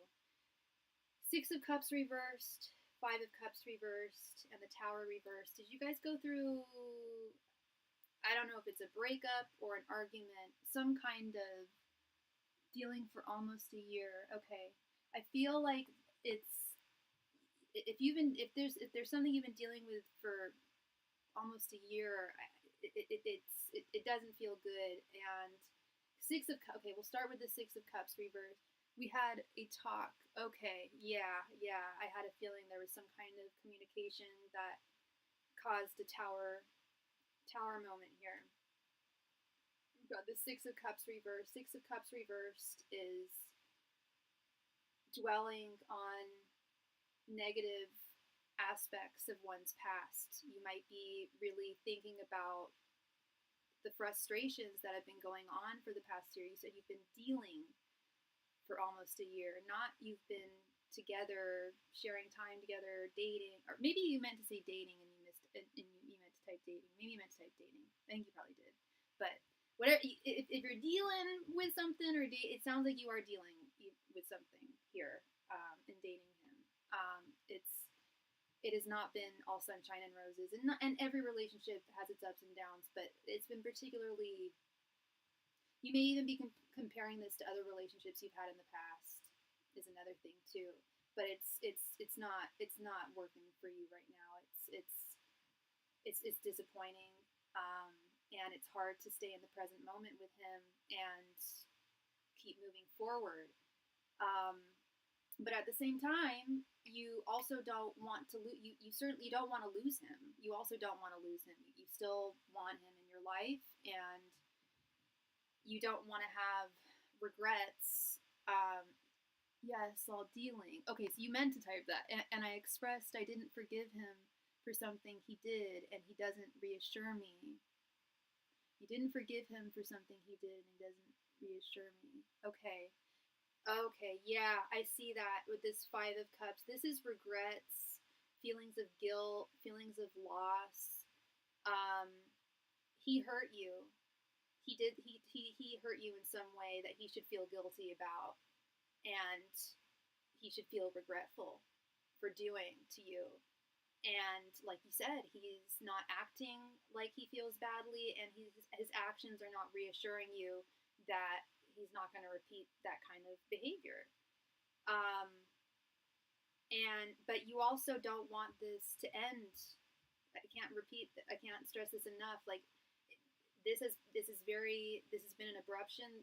The talk that you had with him, it whipped up a flurry of emotions that may have been at, like, below the surface for a little while. Um, you don't want everything to come crumbling down between the two of you, but you're also, and correct me if I'm wrong, but you're also kind of seeing that this castle may have been built on sand. This connection may just not have strong enough, or not have developed strong enough foundations for you guys to be where you're at now. Maybe he moved things too quickly, or the two of you moved things too quickly. It could be any number of reasons. Then his general energies, we've got the Seven of Wands reversed, the Eight of Pentacles reversed, and the Seven of Cups.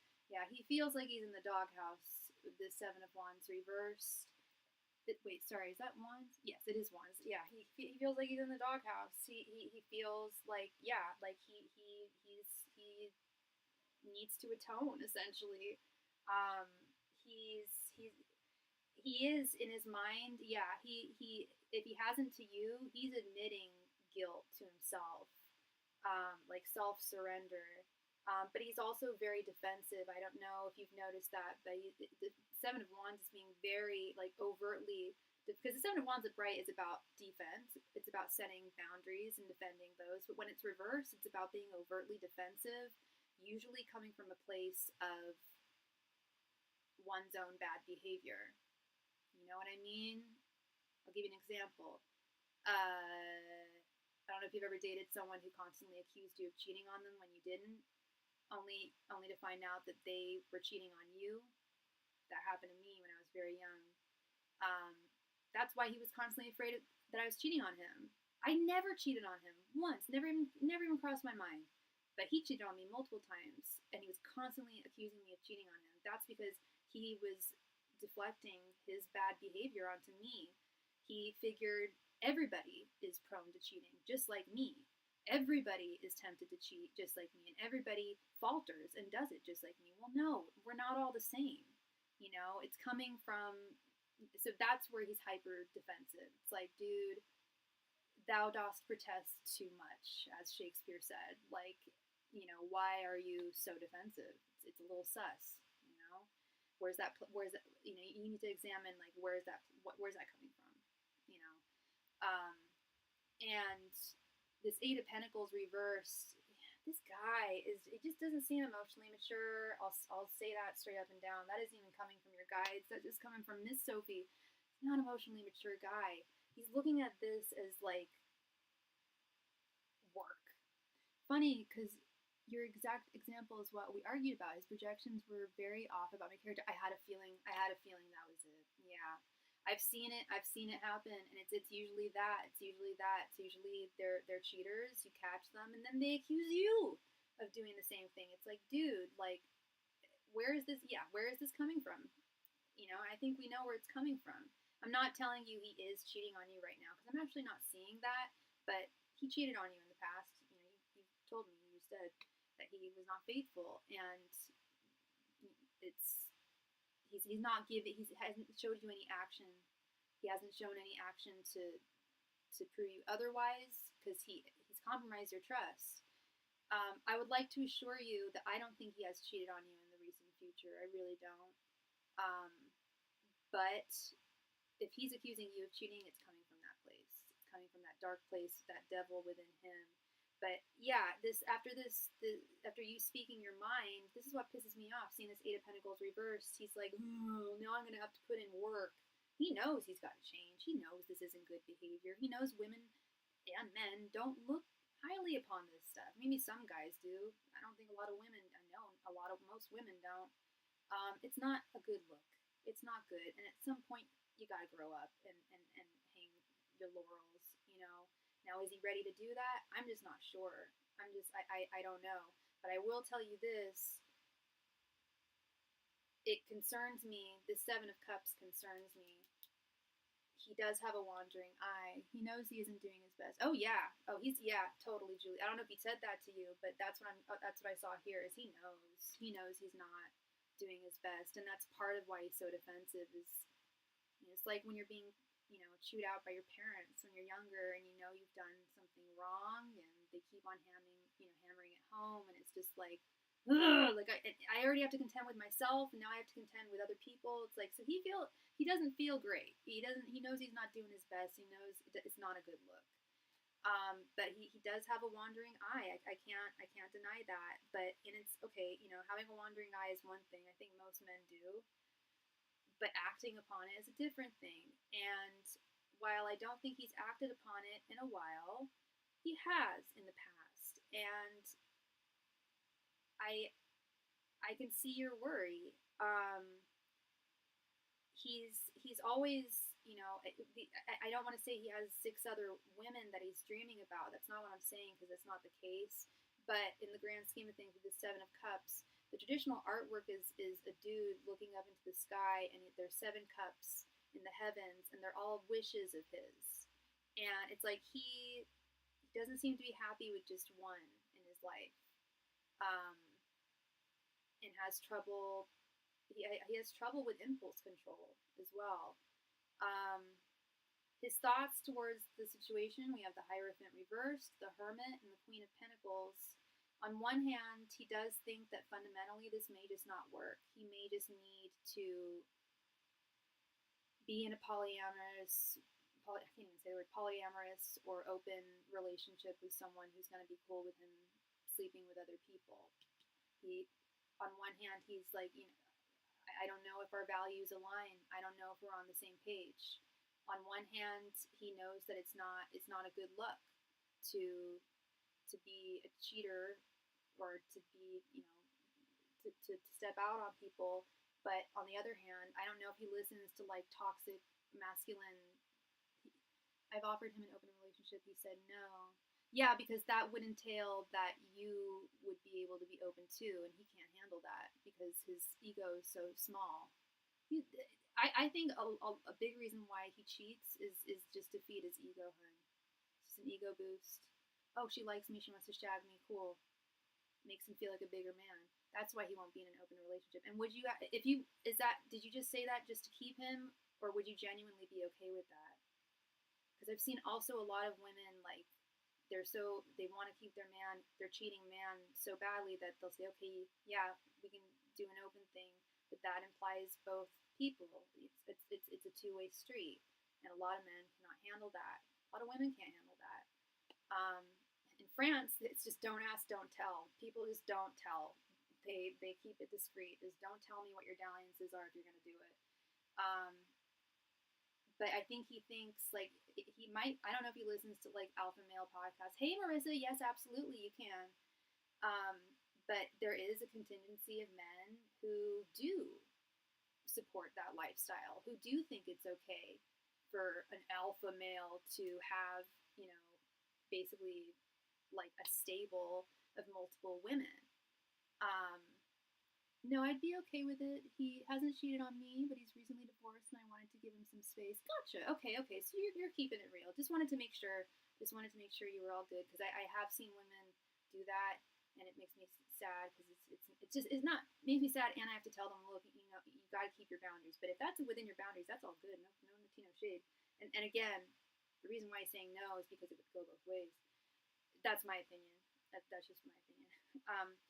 But yeah, his thoughts, he's wondering if you guys are on the same page. And he's recently divorced too. The Hierophant is also a symbol of marriage, of a government officiated procession, and it's reversed. It's also a symbol of divorce. And that is also that's also on his mind, not wanting to get too deep with anyone, because he's got, he's just gone. It's a lot with a divorce. Even if he was happy to leave the person, there's still a lot of time, a lot of money, a lot of energy, and he thinks he needs some time and space to really think about this. Think about how he's going, what his next move is going to be. Thinking about how he's going to, how he's going to behave from here on out. But he does feel like he needs some space to chew on this, to process this information, this talk that the two of you had, and really work through it with this Queen of Pentacles, because it's really on him. He's really, talk is cheap. Actions speak louder than words. He's going to have to show you that you can indeed trust him, because that's fundamental to any relationship, whether it's romantic or not, but especially a romantic relationship. But he still considers you. He doesn't want to lose you. On the other hand, he also doesn't want to lose you. He still definitely has very fond affections for you with this Queen of Pentacles. Hey, Austin, welcome. His feelings, we have the Page of Wands reversed, the Ace of Pentacles reversed, and Judgment reversed here. This Page of Wands reversed, again, he's really questioning if he can be a reliable partner, if he has a complete inability to commit. He really doesn't know what to feel there, if he can just be a one-woman man. I don't know if he ever has been. I wouldn't be surprised if that's what caused his divorce. He doesn't know if he can. I always joke that the Knight of Wands is the player card. It's the guy in his hands. But look at this. I mean, it's kind of a similar sentiment. He has his wand in his hand, and he's wondering, can I lay that to rest? Do I need to, or can I just be a one-woman man? But he is also fearful of getting deep at this time. I'm guessing due to his recent divorce, which you are sensitive to and you are acknowledging of with this Ace of Pentacles reverse. But I do think, hi Sully. Is there a list going? That's a great question.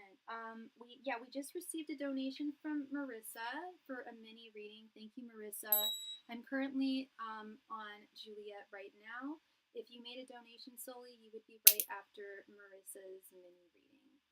So let me go ahead and add Marissa. Thank you so much, Marissa.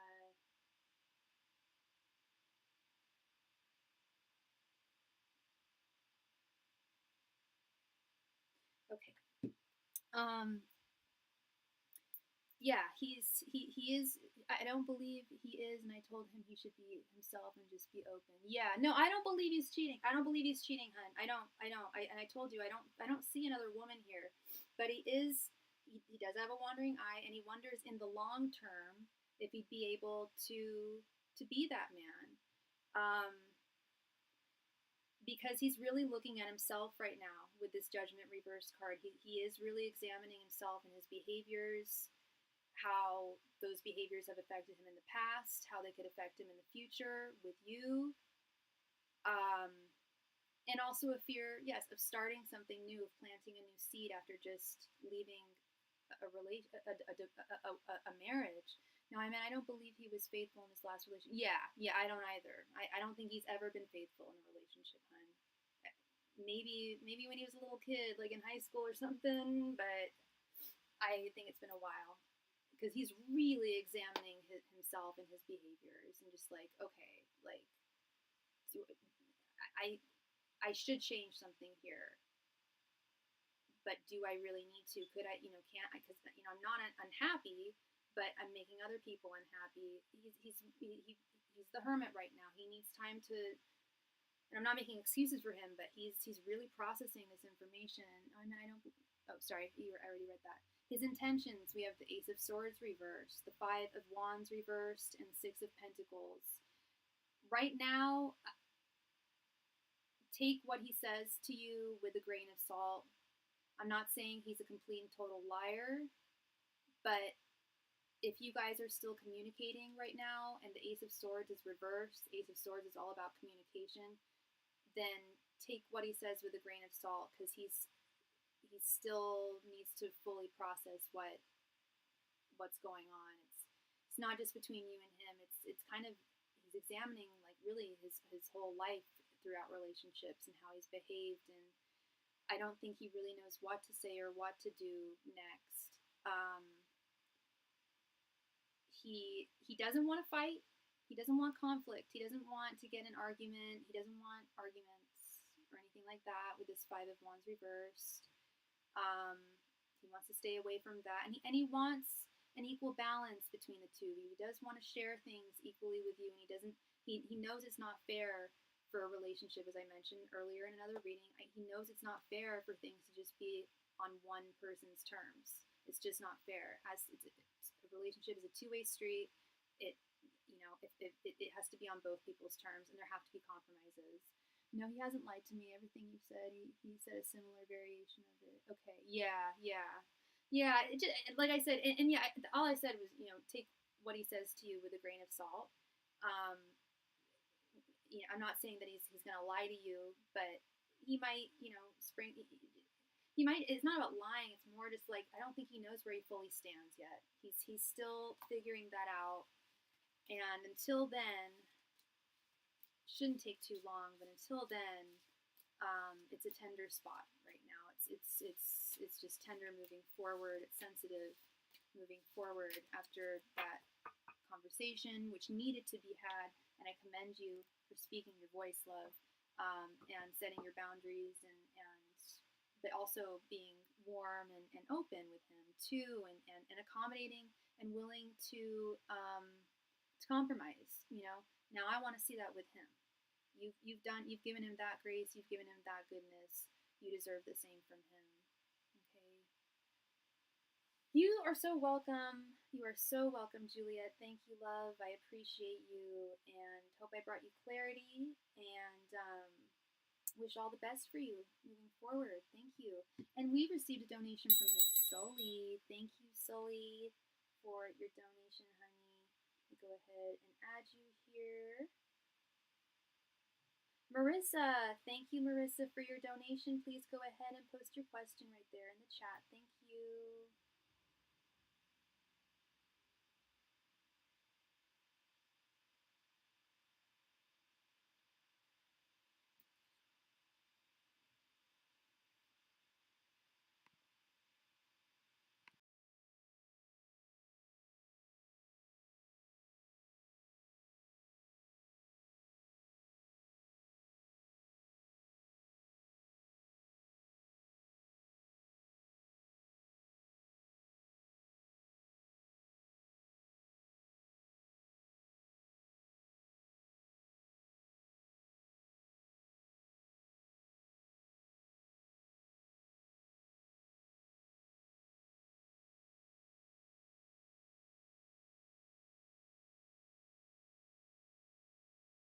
Marissa, please come to the chat. It is your turn. Thank you.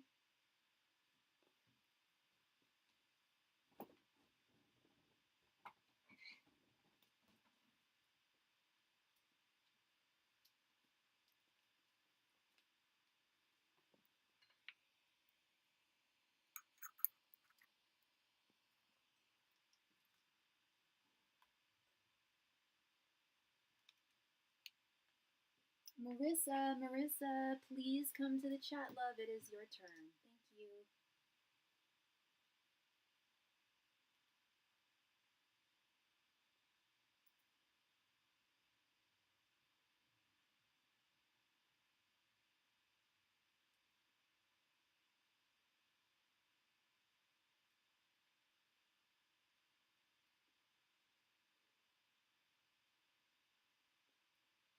Hi, Marissa. Welcome. General about Marquez's feelings towards me. Okay. You got it. Angels, messengers, and spirit guides. What are Marquez's feelings towards Marissa? Angels, messengers, and spirit guides. Red lips on your face. Okay, no. Angels, messengers, and spirit guides. What are Marquez's current feelings towards Marissa? Angels, messengers, and spirit guides. What are Marquez's current feelings towards Marissa? Angels, messengers, and spirit guides. What are Marquez's current feelings towards Marissa? Angels, Masters, and Spirit Guides, what are Marquez's current feelings towards Marissa? Angels, Masters, and Spirit Guides, what are Marquez's current feelings towards Marissa?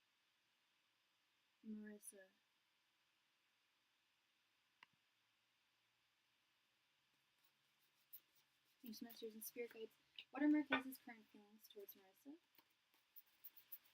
Angels, Masters, and Spirit Guides, what are Marquez's current feelings towards Marissa? Angels, Masters, and Spirit Guides, what are Marquez's current feelings towards Marissa? Angels, Masters, and Spirit Guides, what are Marquez's current feelings towards Marissa?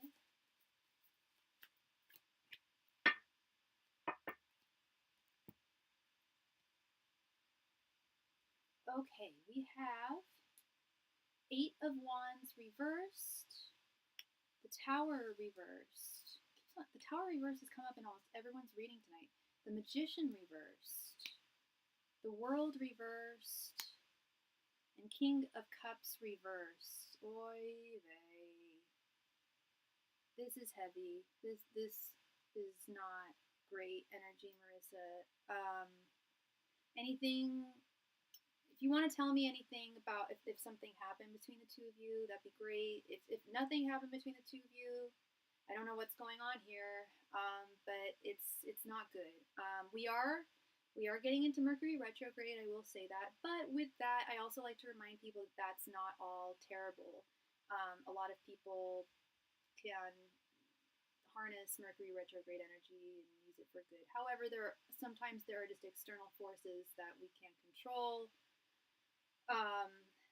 8 of Wands reverse is very much Mercury retrograde energy.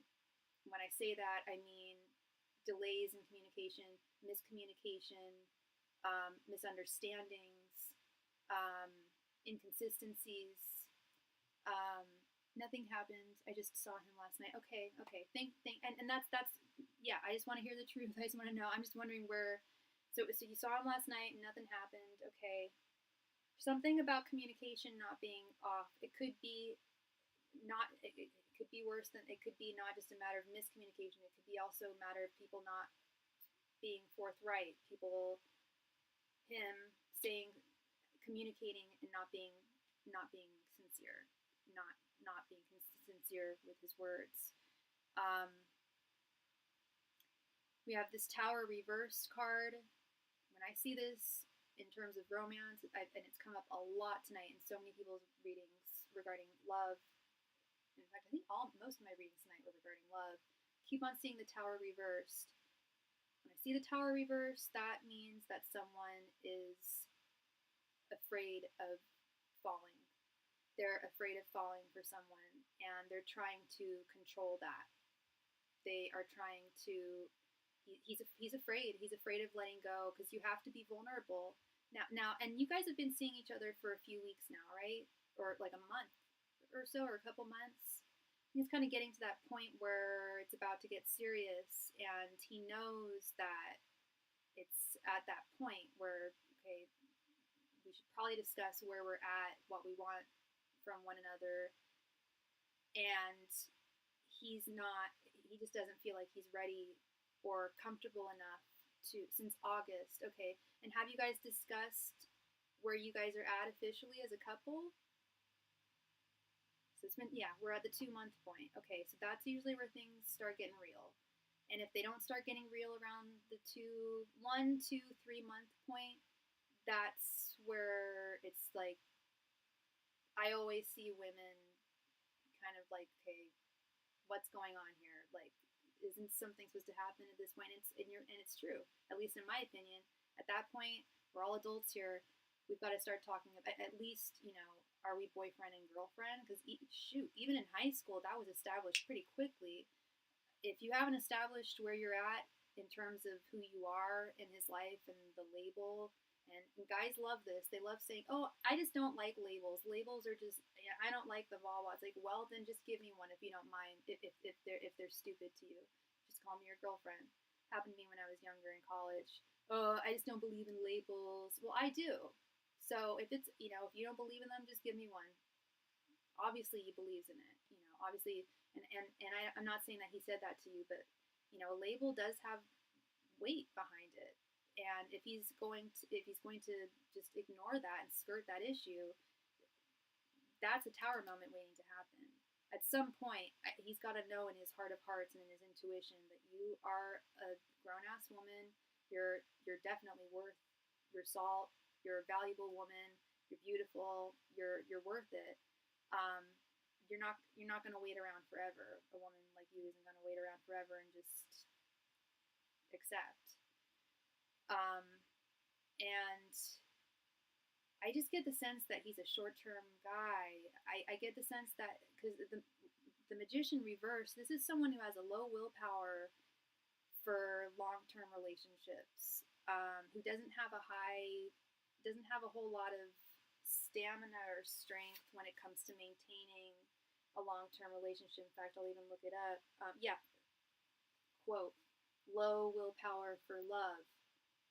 Someone who can be deceptive, manipulative. Yeah, the Magician reversed is always indicative of manipulation.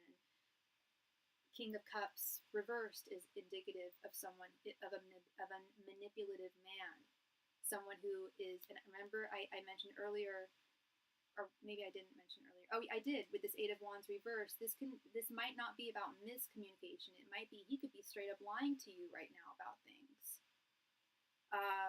There's something about salty communication here, and definitely when you see the King of, and I've been reading for years and years and years, girl. I'm reading for like over 20 years.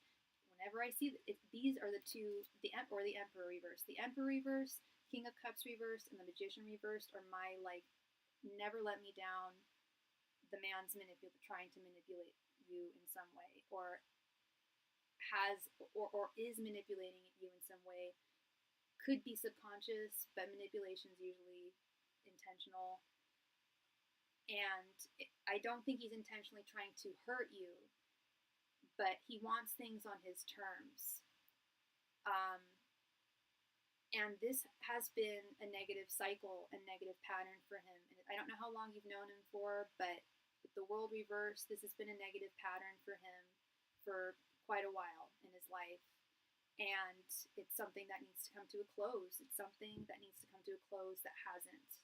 Something negative that is repeating itself. History is repeating itself. It's going around in a circle and it's not ending. It's not coming to a close.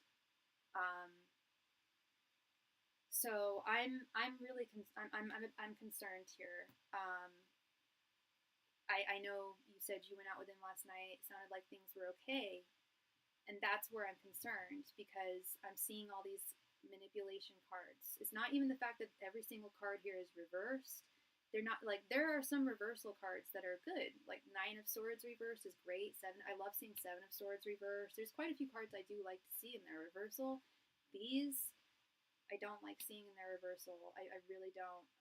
Maybe the Tower reversed is kind of, it's symbolic of him. Well, it's someone not being able to allow themselves to be vulnerable and let go and move forward in a romantic connection. Trying to control one's emotions, which is a form of manipulation. He's trying to manipulate his own emotions. He's selling himself short. Because I do feel like he has, I 100% do feel like he has feelings for you, and in the long run would not want to lose you, but is kind of seeing it as like a pattern. Like this happens with almost every woman I'm with. They want something serious after about 2-3 months. I don't want to give it to them. I don't even want to have the talk. And, until a woman puts her foot down and says, hey, no more until you actually give me something solid, that's the only time things come to a close.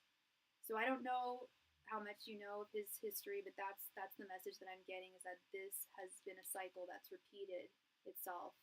He's not going to break up with you. He doesn't want to break up with you. He doesn't want to end things with you. He doesn't want to stop talking to you. He's likely talked to you today. But if you say, hey, where are we going here? He will likely either retreat or tell you what you want to hear and act, and then not act in accordance with that. Manipulation. And it's the King of Cups. Cups is the realm of emotions. I was dealing with a very manipulative guy a few years ago, and whenever I got readings on him, King of Cups, he was always represented as the King of Cups reversed, always. Except when we first started dating, he was upright, but then things started going pear-shaped pretty quickly. His true colors started showing, and I kept on getting that King of Cups reversed, and I see it in other people's readings, and it's just definitely in the Magician reverse too. Excuse me, something to watch out for. Definitely take his words at face value right now, and if you do want more from him, because I didn't ask. I think we've talked about it though. I think you would like something more from him. If you're asking, you likely do want something more. Would like to see something develop more than what you have already. If you know what you want to see, if you know what you want from him, I would lay things out. Otherwise, he's gonna drag things out. And if you're fine with that, that's okay. But it, that might prevent you from meeting the man who you're supposed to be with. If he's not going to meet you halfway or compromise to see eye to eye with you, then that's not a real relationship. That's not someone who's looking for a real relationship. It's a two-way street. And if he wants things all on his terms, that's. But I understand the fear of laying down boundaries because, yes, there's the risk of pushing someone away. But at the same time, if you don't lay out those boundaries, you're running the risk of things just staying stagnant. But if you're happy with the way things are now, that's fine. Just know that if you mention it, there's one of two things that's going to happen. Either he's going to change and make some changes to keep you in his life, because he does value you a lot, Marissa. He really does. He really does like you. He'll either make a change. Maybe a woman's never put his foot down with him. Maybe they rarely do it. Or he'll walk away. But I think just setting those boundaries is crucial with anybody in any relationship. It just shows that you know your value, you know your worth, and not allowing someone to walk all over you. Okay? And I'm not saying that he's doing that, but it looks like that's what he might do if you don't speak your mind. Okay. So yeah, that is what I'm seeing there, Marissa. Yeah, the 2-month point, that's definitely a time of that's like the judgment card. It's definitely a time to assess things and at least talk about what is. I don't know if you've asked him even what he's looking for, or if he's asked you what you're looking for, but at least some kind of dialogue and as to. It's kind of like at a new job. You have an assessment review usually after like the 3-month point. They let you know how you're doing. 2 months, they let you know how you're doing. You need to check in. You need to know, the status of where you guys are at. It's important. Thank you very, very much, Marissa. I really appreciate you, and I wish you all the very, very best. Thank you. I really hope he wises up here. Miss Sully, thank you for your donation, Sully. It is good to see you, darling.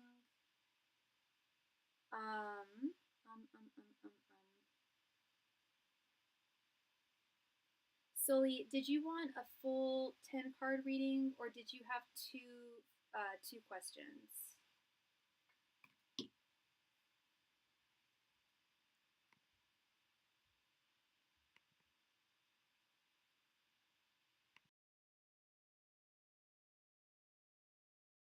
Hi, Sully. Did you want a 10-card reading, or did you have 2 questions?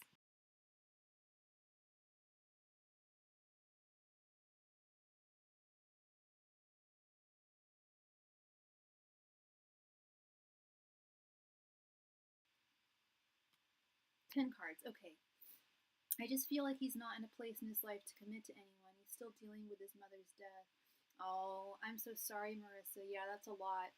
I get that sense too. I get the sense he's not. It's not about like and yeah. I should have made that clearer. It's not you. It's not you, Marissa. It's not like ooh. I don't want to be with Marissa. No, it's he doesn't want to be in a relationship. Period. He's just not looking for that, and he's trying to financially get his life right. Yeah. But at the same time, you also, I understand that and I respect that, but and he owes you money. Is this the guy? Oh, this is the guy that owes you money, girl. Yeah, no. I understand he's dealing with his mother's death, but girl, that's not an excuse. Everybody has parents, and they pass at some point. It's not an excuse to not pay you back. That's not an excuse to, I don't know. The spirit said that he was going to lie to you and tell you what you want to hear, and that's not. There's no excuse for that. There's just no excuse. But he's paying you back Wednesday. Okay, I really hope he does. I really hope he does, and I hope that's not part of those lies that spirit's saying that he's. There were 3 lying cards there. I really hope that he's not. Actions speak louder than words, Marissa. You've got to observe his actions and not his words. He sounds like he's spouting off a lot of stuff. Some pity parties, like, oh, and that's tragic that his mom passed away. That's really sad.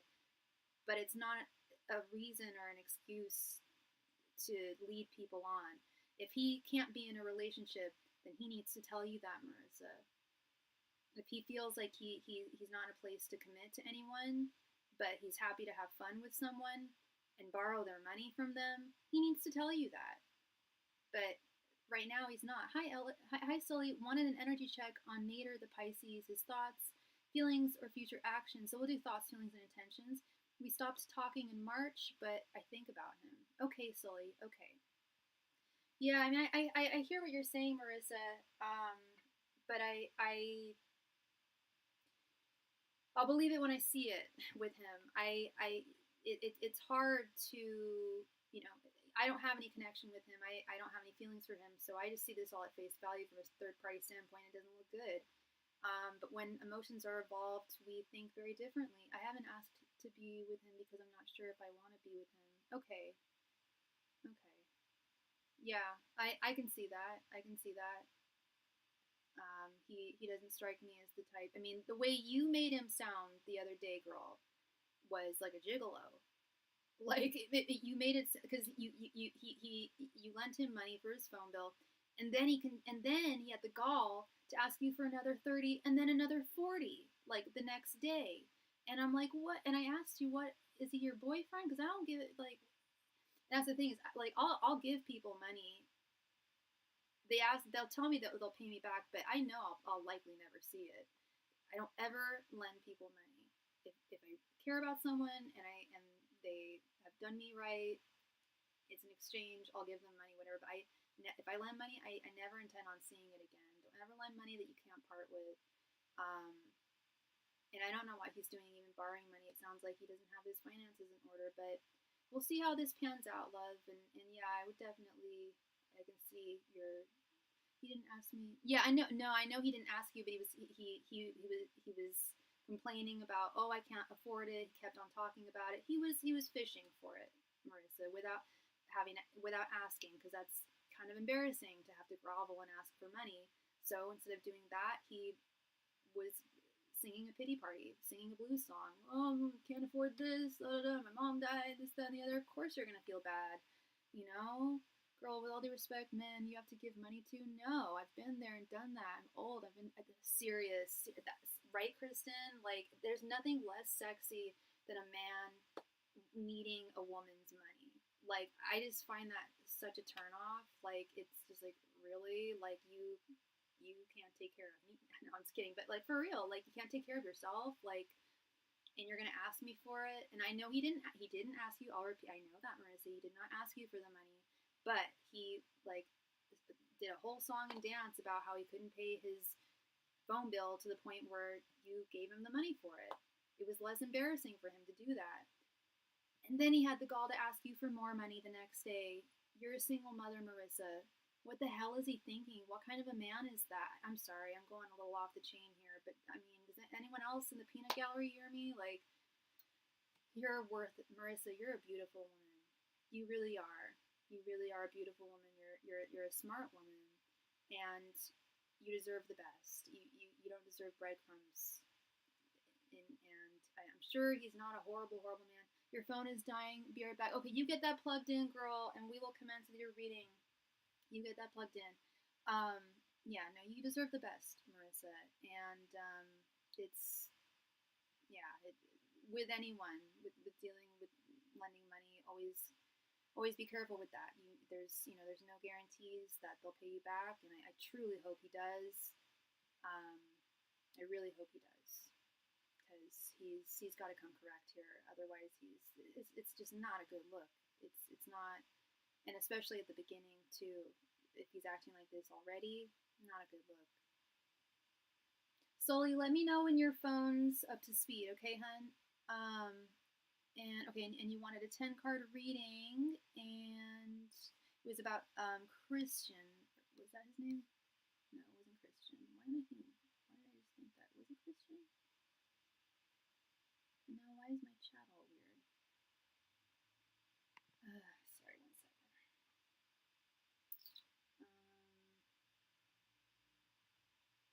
Nader. Okay, and you wanted his thoughts, feelings, and intentions. Okay, let me know when you are back and plugged in. Okay, hun?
Sully, are you there, hun?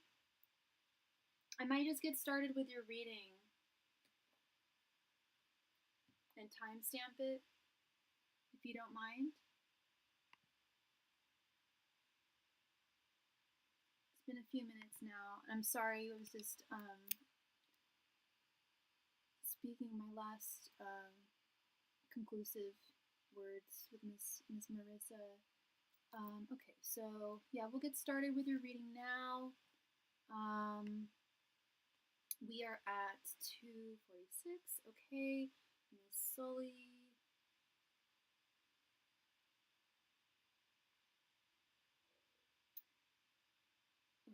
Yeah, 2:40.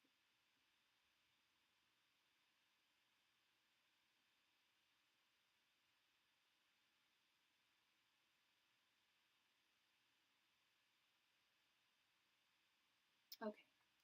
All right, let's get started. Miss Sully and Nader, angels, messengers, and spirit guides. What are Nader's current thoughts, feelings, and intentions towards Sully? Angels, messengers, and spirit guides. What are Nader's current thoughts, feelings, and intentions towards Sully? Angels, messengers, and spirit guides. What are Nader's current thoughts, feelings, and intentions towards Sully? Angels, messengers, and spirit guides. What are Nader's current thoughts, feelings, and intentions towards Sully? Angels, messengers, and spirit guides. What are Nader's current thoughts, feelings, and intentions towards Sully? Angels, messengers, and spirit guides. What are Nader's current thoughts, feelings, and intentions towards Sully?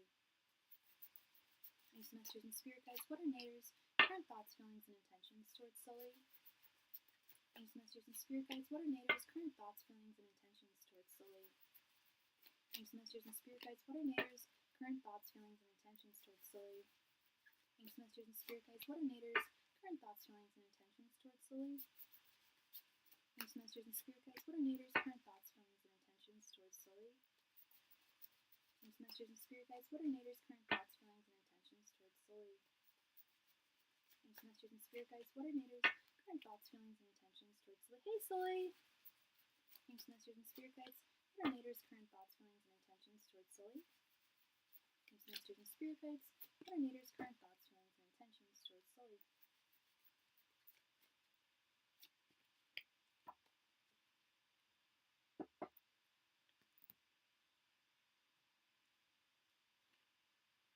The Moon reversed.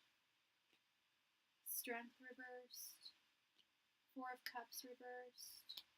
Four of Pentacles reversed. Knight of Wands. The Devil reversed. 10 of Pentacles reversed. 6 of Pentacles. 6 of Wands reversed. And 9 of Wands reversed. Okay. So, I think you mentioned that you guys haven't spoken since March. Wanted an energy check on Nader, the Pisces' thoughts. We stopped talking in March, but I think about him. Okay. All right, let's start with your general energies here. The Moon reversed and the Devil reversed. Yeah, I can see that he's not in your life right now. You guys aren't talking. It's interesting. We've had the Moon reversed come up. The Tower reverse has been in almost everyone's reading tonight, except for yours. I swear it's been in almost every reading. And the Moon reverse has come up quite a few times tonight as well. The Moon is an interesting card in the sense that it's one of the few cards in the deck that, in my opinion, as a reader, as a professional reader, my opinion is that either upright or reversed, it's the same meaning. In fact, not only is it the same meaning, but when it's reversed, I feel like the Moon is doubled down. It's even darker. You can't get darker than the dark side of the Moon. The Moon is already upright, is already that which is concealed, that which is unknown, that which is unseen. When it's reversed, it's like, y'all, you haven't seen this guy in days. You may, but also with the Moon, you may be dreaming of him. I don't know if you've been having dreams of him. You said you were thinking of him. He's been on your mind. So there is that inherent, like, the tide affects us. We're, 90% water as human beings, or 70% water as human beings? That's my theory as to why astrology works, is because we are made of stars, and we are made of water. And the cosmos affects both of those. But I'm just a girl who reads cards and really likes cats. So who am I to say? But that's just my theory. So he's not in your life. You haven't seen him. You may have been seeing him in your dreams. You've been seeing him in your thoughts. You don't know what's going on with him. You guys are not connected. You guys are unbound with the Devil reversed. The two of you are not bound at this time. His energies towards you are interesting. This is why I think that you're on his mind. It's a very sexual. It's very sexual. I think he has sexual dreams of you with this Knight of Wands. I say this probably during, I don't know. I'm sure you've heard me say this before, Sully. You're a regular enough client of mine to have heard me say this, but I always joke that the Knight of Wands, and it's not funny, but it is kind of funny just because I get to say wiener. But the Knight of Wands is the guy with his wiener in his hands. And he's marching forward, and he's ready to use that wiener, and he's thinking about his wiener, and you're on his mind. Okay, I think I can say wiener on YouTube. But I think that he's been having dreams of you. I think he's been having fantasies about you. But he is, with this Nine of Wands reversed, there's something that's really, there's an exhausted energy coming from him. I don't mean exhausted by other women or anything like that. I mean exhausted by external forces in life. I don't know if I don't know what he does for a living, if he has a very demanding profession, or if he's in school or grad school. But he's got a lot going on in his life, a lot of external forces that are very, very much preventing him from being in a connection with anybody at this time. But he does dream about you, and he does think about you, and I'm not trying to be vulgar. This is just, this is what it is. It is very sexual. There is a lot of sexual energy coming from him regards to you. It doesn't mean that he only sees you as a sexual creature. That's not what I'm saying. But that is, he is a man, and that is a hallmark of where what what he's thinking about a lot when it comes to you. He owns a business. Okay, he's a business owner, so that's a lot. That's a lot. That's owning one's business is essentially having a baby. That's his baby, and he's got to hold it down. His thoughts, we have Strength reversed and Ten of Pentacles reversed. Strength in the Hermetic deck is lust, just pure and simple. It's just referred to as lust. And I concur with that.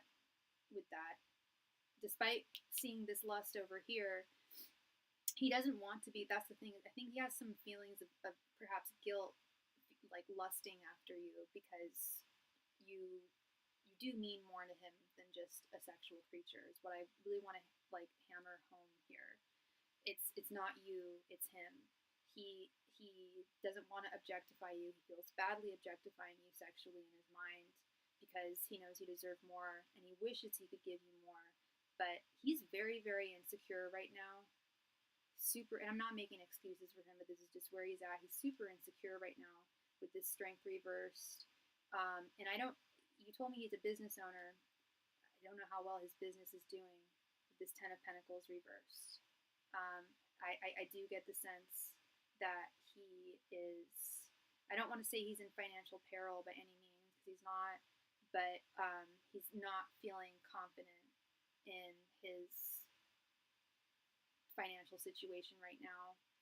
Furthermore, there might be some cultural differences between the two of you.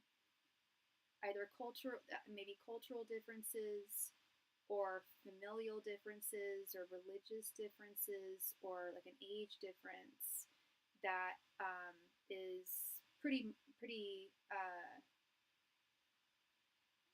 it's I don't want to say it's like super, like very obvious or super remarkable, but it is something to take into consideration. Please correct me if I'm wrong there, but that's also, Ten of Pentacles often is indicating that there might be some issues in terms of we are the same race and culture, but he's older than me. Okay, that's strange, because I kind of got that feeling, because like normally the Ten of Pentacles reverse, and I had a reading recently and I had the Ten of Pentacles reversed, and they said there's some cultural, racial difference, or money difference, or age difference. I was like, oh, bam, you hit two of those on the head. Yeah. So okay, so he's a lot older than you. Okay. Or he's, I don't know if he's a lot older than you. He's older than you. And that's fine. That's absolutely fine. I've dated older guys. I've dated younger guys. It's fine. But sometimes people are insecure about it. And sometimes people are, it's not even so much that they're insecure about it. It's more that they're insecure of how other people might view it. That's not even a huge age gap. 31 and 42, I wouldn't call that a big age gap, but I guess it is 11 years. I guess it's significant. No, business is successful, but demanding. Okay. So it might be a case of he's afraid of neglecting harmony, neglecting the potential, like he wouldn't be able to foster a harmonious home life. And I'm not saying that you're looking to get settled down, have kids right now, because I don't think you are. But the Ten of Pentacles is whatever your idea of ideal happiness is. And he knows that whatever that is, and I can't tell you what it is, only you could tell me, and you don't have to. Whatever your idea of ideal happiness would be with another man, with a romantic partner such as him, he even if he doesn't have a very clear idea of what it is solely, he knows that he likely can't provide it for you. I feel like maybe I messed up the connection. I don't feel like you did, but you can explain. How do you feel like you messed up the connection? Do you feel like you said something that you shouldn't have said, or did something? I don't know. I feel as long as you're saying your truth and acting your truth and your intentions are good, if you did mess something up, it wasn't messed up. It just means that maybe the two of you are on different pages. We talked with the intention for a relationship, but we kept having miscommunication and harsh words. or said that I regret. Okay. And yeah, but girl, at the same time, I know you, and just in general, most people don't say harsh words unless they're provoked. I know there was miscommunication, but I feel like there's something he said that provoked you, and now you're regretting it because you probably just spoke your deepest truth, girl. Either that, or he said something offensive, and I let him have it. I regret that. I didn't handle it with grace. Girl, he said something offensive to you, and you regret that because you didn't handle. I'm sure you handled it as well as you could, love. And as I was telling the last reading I did earlier, my last client, stand your ground, speak your truth. There's no mistake in that. If someone can't handle that, they're not the one for you, and they don't want you bad enough. And it hurts to say that, but it's coming from just personal experience. If the words that you say that are truthful don't push them away or offend them in some way, or if you stand your ground with someone who's offended you and that rubs them the wrong way, it's not good, and it's not a good start either. You should be able to say the things you need to say. Okay, maybe you didn't handle it with grace, but he provoked you in some way. You're a very graceful woman. If he tipped that equilibrium off, that's what he did. He messed with your equilibrium with what he said. And he shouldn't have said what he said. Did he apologize? I hope he did. Shouldn't be saying anything offensive to you. It should be civil. So, you know what? Yeah, maybe you weren't civil towards him, but you know what? You get what you give. And if he was being offensive towards you and not graceful, then he's going to get it right back. What can you expect? I don't think you messed this up at all. His feelings, his feelings, we have the Four of Cups reversed and the Six of Pentacles. He is starting to have a renewed sense of love, of connections with others, with you, and he feels like the two of you could be on the same page. No, he didn't. He doubled down, but probably because I hurt him. Yeah. Not good. And I'm not saying you're not. I'm not talking about you. I think you said what you needed to say. I'm not just saying this because you're my client. I would tell you if I said, "Hey, girl, you might not want to have said that." You know me. I'm honest. I'm not like trying to kiss your ass or anything. I'm saying I feel like you said what you needed to say, and I feel like it was needed. And the only reason why you're feeling possibly regretful now is because the truth pushed him away. And if he can't handle your truth, then the two of you aren't on the same page, bottom line. And he's saying offensive shit to you, not okay. We're adults here, and we speak with respect, and if we don't speak with respect to one another, then we're likely going to get the same in return. His intentions, we have the Four of Pentacles reversed and the Six of Wands reversed. He still thinks about you, girl. He still thinks about you solely, but he does. I think, girl, this is my theory. I don't think he wants to be in a relationship with anybody. I really don't. I think that he just wants to focus on him and his business right now. Because Four of Pentacles reverse is about letting go. So if he intends to let go of you, that means that he's still thinking about you. He's still holding on to you in some way, emotionally, mentally, and he doesn't think that there will be long-term success here or a victory with the Six of Wands reversed. I think. Ideally, I think he would like open communication and to resolve whatever was last said and maybe to be friends again. But he is so sexually attracted to you that I think the platonic friendship opportunity is very narrow, very difficult to try and embark on. And I also feel like he's just not wanting to, he's not in a space where he wants to be in a relationship, and he's not in a space where he can give you what he knows you deserve and what ideally want from this connection, even if you haven't explicitly said it to him.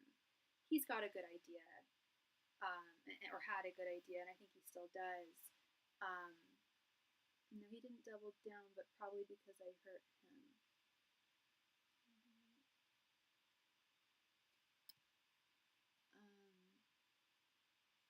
Sorry, one sec.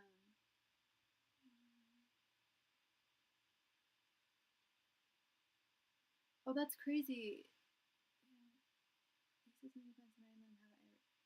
I swore I read that you said that he doubled down, but you totally didn't type that. That's funny. That's so weird. I could have swore I read that, but I know you didn't. That's so weird. Oh, wow. Okay, so he didn't double down. All right, never mind. So he didn't double down, but still, I still feel like he's hesitant of. I don't think that you did anything to sully. Oh my gosh, no pun intended there, girl. I just use that word a lot. I don't think I know you didn't type that. That's what's so weird. I just double checked. I'm like, whoa, she totally didn't type that. Where did that come from? I guess it just came from the ether. That's what's so weird. No, you. I meant to say. Oh, he did double down. Oh, okay, okay. You meant to say he did. Oh, okay, so he did. All right, okay. Never mind. But yeah, no. In conclusion here, Sully, no joke, no pun intended. I don't think anything that you said or did sullied the connection or compromised it in any way. I think it's important, not only important, I think it's absolutely crucial and necessary for people in a relationship to be honest and forthright with one another and express themselves in the way that they need to. You expressed your truth and some portion of your truth at least, and he responded with something offensive. You get what you give, and yeah, I certainly don't blame. Even if you said something out of line in response, and I've been there where it's like I do feel bad about how I responded that way. I could have handled it a little better. He could be. Why isn't he looking at it this way too? Like, oh well, maybe I shouldn't have said something offensive to her. Maybe I should reach out to her. It goes both ways. I thought about reaching out just to make amends, but I'm not sure. Okay, just like I said, yeah, like you could reach out to him just to make amends, absolutely. But I feel like he threw the first stone. And I'm not trying to be petty here, like he said, she said, who did it first, blah blah. But I feel like he deserves to give you an apology first. But when we're talking about grace, which you did just mention a moment ago, when we're talking about matters of grace, one of the most gracious things that one can do is to accept forgiveness without an apology, and is to express regret without an expectation of reciprocation, and see what his reaction is. So yeah, I'm not opposed to you reaching out to him actually to make amends. I really want to know what his response is, because I think his response will speak volumes. Either he will be like, God, I'm so glad you brought this up because I've been feeling badly about what I said too. Thank you so much, like, for reaching out to me. I didn't have the balls to do it, but yeah, this is how I've been feeling. Or he'll be like, yeah, you were in the wrong. You're gonna get one of the two, and I think shoot your shot here. What's the worst that could happen? Long story short, we had a misunderstanding. He impulsively called me a narcissist, and I did not appreciate that at all. I wouldn't either. That's when I went off. I was expressing how I feel, but he called me a narcissist and decided to leave the connection. Yeah, that's really extreme. That's really extreme. He doesn't sound very mentally stable, but I am not a professional. I'm not here to sounds like, and you know what, girl, I will say, narcissists are always the ones calling everybody else a narcissist. It's just part of the condition. Narcissism. They don't have a mirror. So all they're seeing is themselves and other people. So he's a narcissist. He's deflecting that onto you, girl. That's what's going on. He's not right in the head, baby. And you know, a lot of us aren't, but I really feel like you're not the one in the wrong here. Yeah, you said something you regretted that might not have been salient. Okay, but it was coming from a real place.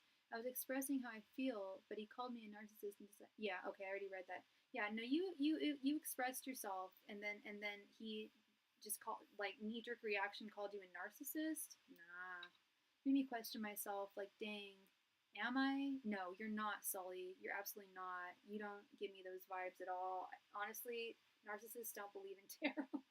Narcissists don't believe in spirit. Narcissists are not of this ilk. It's very interesting, but I can tell you many of my clients ended with narcissists, maybe because we're, I don't know, kinder, more open, more self-aware, and they don't have that. Like, you're the one thinking, oh damn, like I feel badly for my response to his offensive comment. Should I reach out to him? Girl, that's self-awareness. A narcissist would never do that. But you're questioning, should you reach out to him and apologize? A narcissist would never do that. So I can tell you, I'm not a mental health professional. I'm hoping to be soon, but I'm not yet. But you're not a narcissist. I can almost guarantee you. You would have been diagnosed a while ago, too. I feel you would have seen other signs. Other people would have shown you other signs. Yeah. You've got a lot of self. And also, narcissists never question whether they're narcissists. It's always like, never me. Because they can't look at themselves. You are looking at yourself in full reflection. You're very self aware. So I would have to say no, baby girl. You are not the one with MPD here. So, can I donate to see how you will respond? Hell yeah, girl. Yeah, let's keep going. Let's keep going. No problem. Let's see.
Thank you, Sully. Just received it. Thank you, thank you.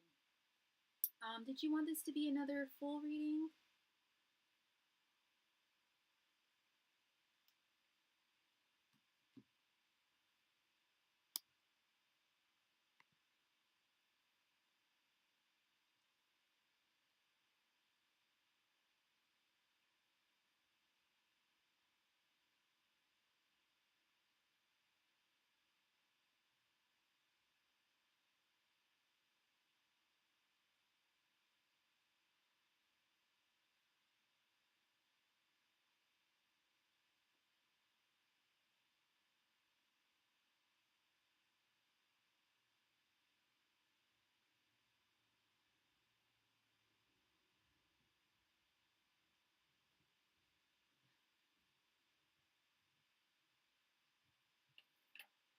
Oh, you already posted your question. Yeah, so see how he will respond. Okay, angels, messengers, and spirit guides.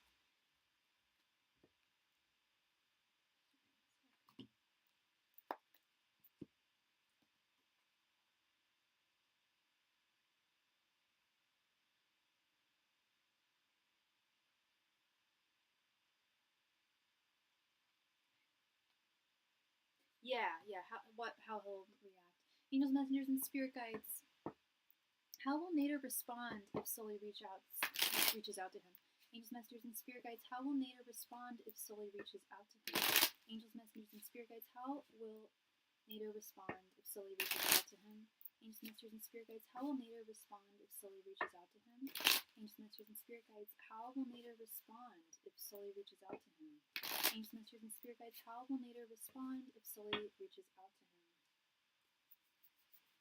messengers, and spirit guides. How will Nader respond if Sully reaches out to him? Angels, messengers, and spirit guides. How will Nader respond if Sully reaches out to him? Angels, messengers, and spirit guides. How will Nader respond if Sully reaches out to him? Angels, messengers, and spirit guides. How will Nader respond if Sully reaches out to him? Angels, messengers, and spirit guides. How will Nader respond if Sully reaches out to him? Angels, messengers, and spirit guides. How will Nader respond if Sully reaches out to him? Angels, messengers, and spirit guides. How will Nader respond if Sully reaches out to him? Angels, messengers, and spirit guides. How will Nader respond if Sully reaches out to him? Angels, messengers, and spirit guides. How will Nader respond if Sully reaches out to him? Angels, messengers, and spirit guides. How will Nader respond if Sully reaches out to him?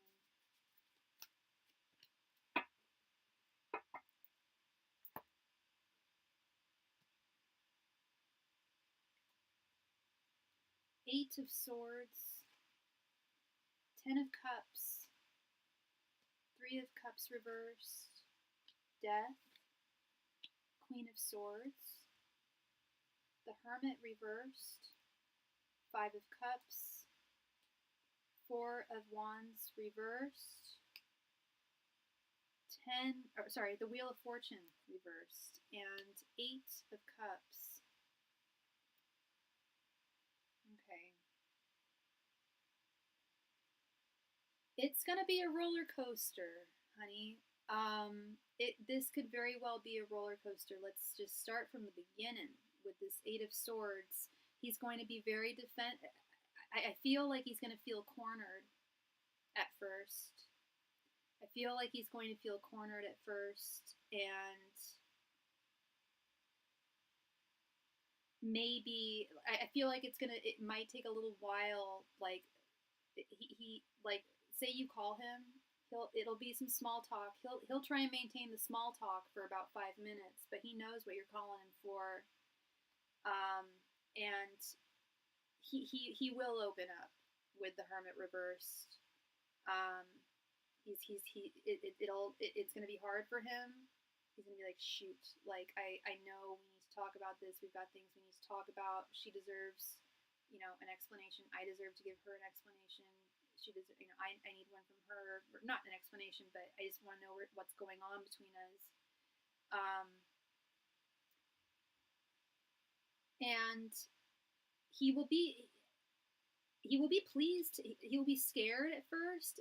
It's going to be a mixture. I don't know if you've ever been there, girl, but like, I've definitely been there. Like, say there's someone from your past romantically, or even a friend who you haven't talked to in a while, and then you see they're calling your phone, or you've received a text from them, and there's a mixture of damn, like,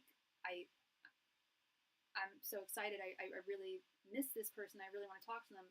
But crap, there's a lot we've got to talk about. It's not just going to be like, rainbows and sunshine here. We are long distance, so I don't know if he will care, or if this will just stroke his ego. No, I do see him caring. I do see him caring, girl. Get this, because he's got some guilt and regret. This 5 of Cups. I really noticed this card. The Death card, I'm going to get to these, but the Death card and the 5 of Cups and 8 of Cups, I really, really noticed these cards. And the Queen of Swords. There's a lot here that's very self-aware. Maybe he's not I still think he's got some narcissistic tendencies. I'm not a professional. I can't be diagnosing people. But with this 5 of Cups, he does have self-awareness. He does feel guilty and regretful for the things that he said and the way that he acted towards you, girl. 5 of Cups is guilt, regret, remorse. You have no reason to feel guilty. This is him. We're talking about him. This is his reaction, okay? Yeah, like I said, it's not going to be sunshine, rainbows, and lollipops. which I know you didn't think it was going to be. All right, I assume you didn't think it was going to be that way.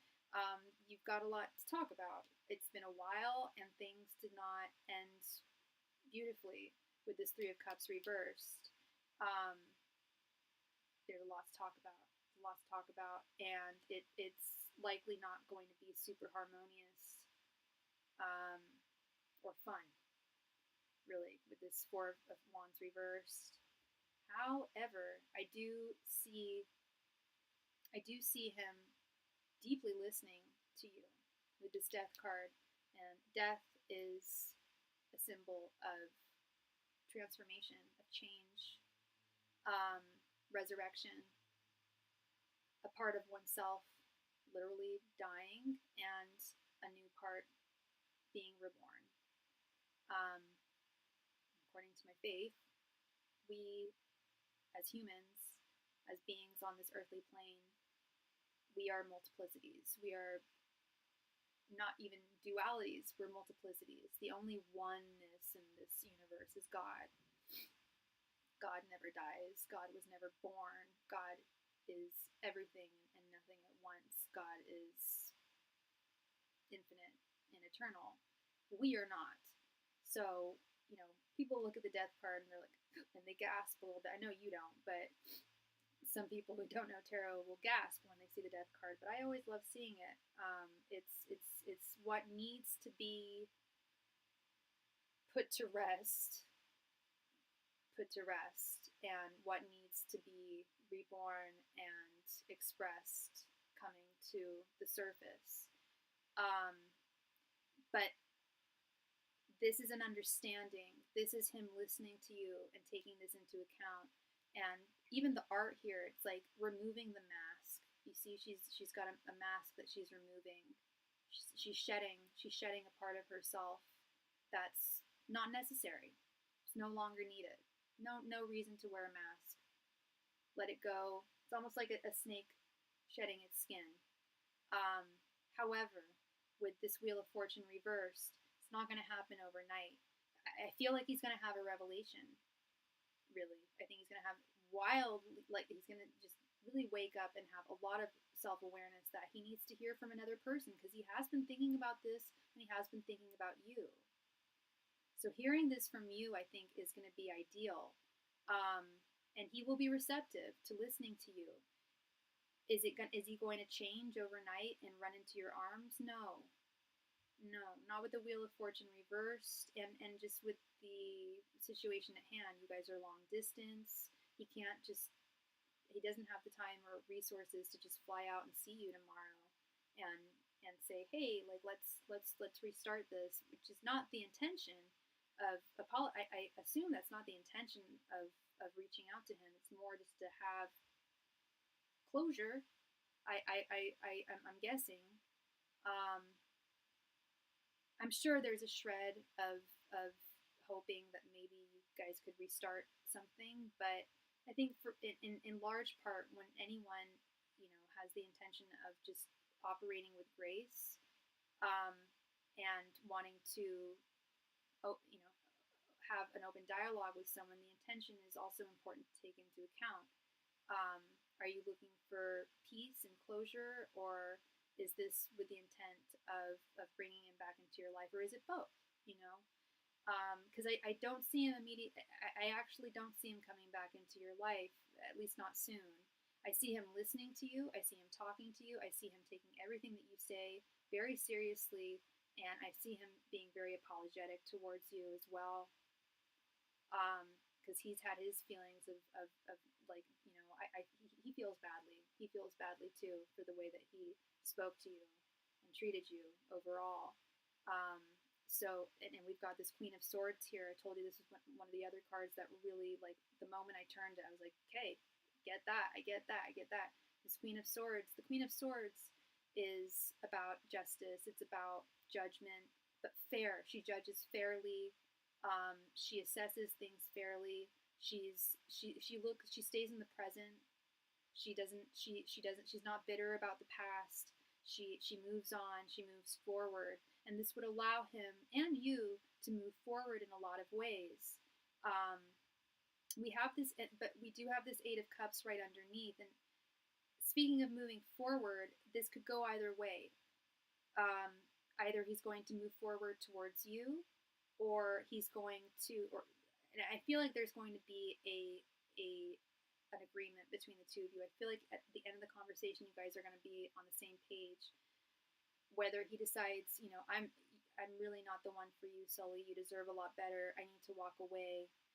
No hard feelings. We can stay friends, but I can't have a romantic connection with you. It's either going to be that, or it's going to be let's try and start something again. He's really on the fence, and it's not a you thing. Like I mentioned in the last reading, he's got a lot of external forces that he feels would prevent him from having a successful and fruitful connection with someone. He doesn't want to feel like a failure. He doesn't want to feel like he's not providing the person he cares about with. He's not providing you with everything you deserve, which you deserve a lot. The distance is already a factor. I'm old. I'm almost 40, and I always recommend. I always do not. I always disrecommend. Is that a word? I don't recommend long distance with anybody unless you met the person and it wasn't long distance, and then they maybe have to move temporarily. And I mean, like, temporarily. That's the other thing too. Being physically close to the person who you're with is key. You've got to know where they're at physically and emotionally. And I'd say one of the most important parts of being in a relationship is spending time with that person. And if there isn't space to share that time, it's kind of lackluster. I don't see this being an ego stroke for him, Sully. I see him being very genuine and very sincere in his words. His actions, there might not be a whole lot of them. I think they likely, the actions that your conversation will likely ignite are actions that he's going to take himself, for himself, to better himself as a person. He may move closer to you, not physically, but emotionally. He may try and, make this work. But what I can guarantee or say confidently is that this conversation will definitely ignite action within himself, self-awareness, action for a call to change, and we don't know how long that could take. So there's time is an issue here. Distance is an issue here. I think communication is going to be cleared up. I think that he will be forthright with everything that he says to you. I don't think he's lying to you. I don't think he's going to be, saying what you want to hear. It's not what I see. He may even say, I think he's going to be completely transparent. He likely will say some things that you might not want to hear. Not things, not like insulting things that are just, they're like jabs, but like, hey, I live really far away from you and I work a lot. I don't know if we could make this work, but you're a wonderful woman. That's more of like the thing that I'm guessing that you wouldn't want to hear that he would say. But in terms of what he's going to say, I don't see him saying anything to hurt you, to offend you, especially with that Queen of Swords. It's also about communication, but fair communication, kind communication. And he feels badly for how things ended, so he doesn't want to repeat. He doesn't want to repeat the last time. He wants to atone, and he won't push you away actively. Like I said, he'll either come forward to you more romantically or say, "Hey, yeah, open communication, but we can't be romantic." And I hope that's okay with you. He won't push you away out of his life. That's not what I'm seeing. But it just, the context might change, which isn't, it's not there now, so it might just be, friendship opening up. But he's got a lot he needs to work on. See, I wish he would have said that instead of the last time. If he was going to break up, he should have said it respectfully instead of calling me a narc and leaving. Yeah, absolutely, absolutely, Sully, 100%.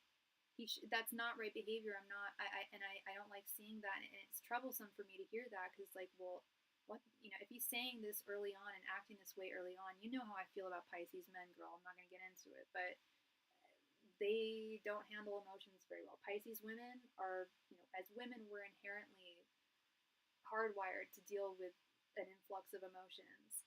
Pisces deal with an influx of emotions more than any other sign. So I just kind of feel bad for Pisces men.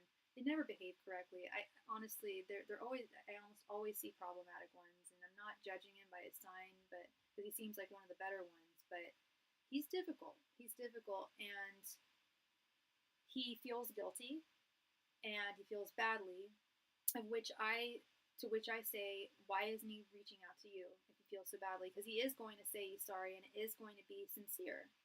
But, why isn't he saying it earlier? Why is he waiting for you to pick up the phone? That just, it concerns me because, yeah, if he's doing this now, what's he likely going to do in the future? So, in terms of, if you want my opinion, do I think you should reach out to him? No, unless you're fine with just closure and an apology.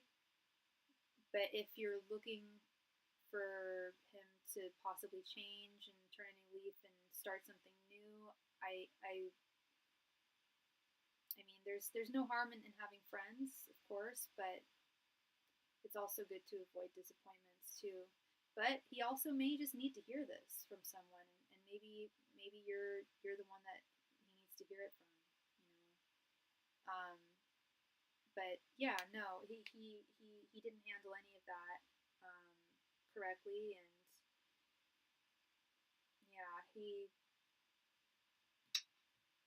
yeah, I would think about it. I would definitely think about it, Sully. Think about what you're like I said. I have every reason to believe he will be respectful. He will be apologetic. He will be kind. But he there's a good chance he's not going to say, well, hey, let's start over again. He might just say, well, I'll talk to you. I'm glad we had this talk. I'm glad we cleared the air. You're a great woman, and yeah, talk to you some other time. But if it's with the intent of starting a new connection, there's definitely a risk of him not wanting to move forward.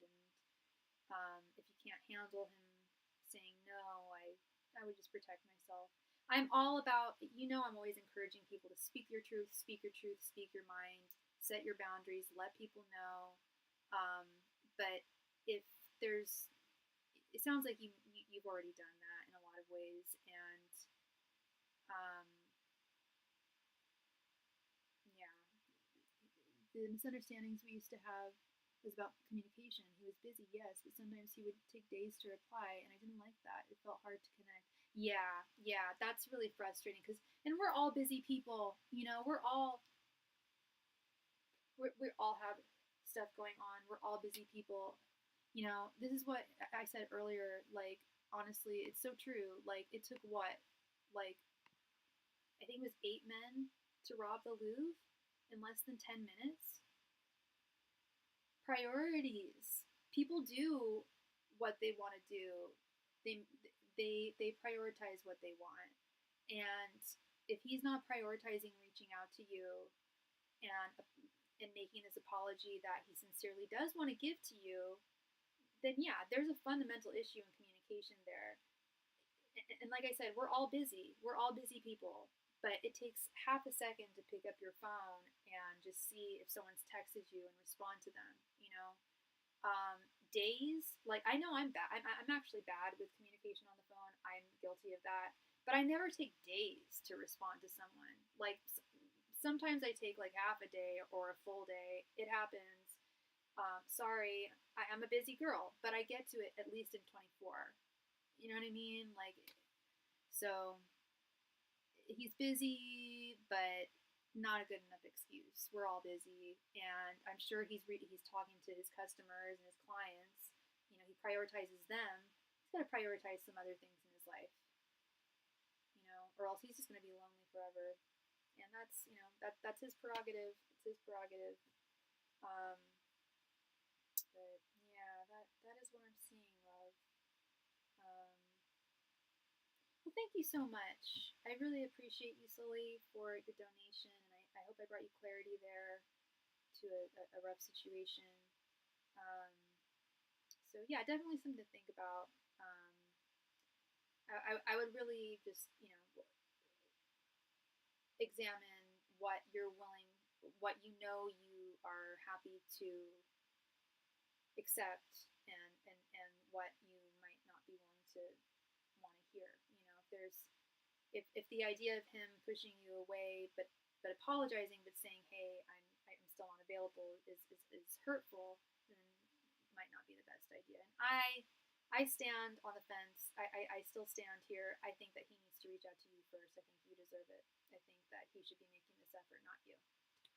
You're very welcome, Sully. Thank you, love. I appreciate you very, very much, as always. Thank you. All right, so it looks like we're all through with donations. So it's that time of night. Do a last call for any and all donations tonight. If you have a question that you need me to answer for you, now would be the time. Please let me know. Thank you. Last call for all donations.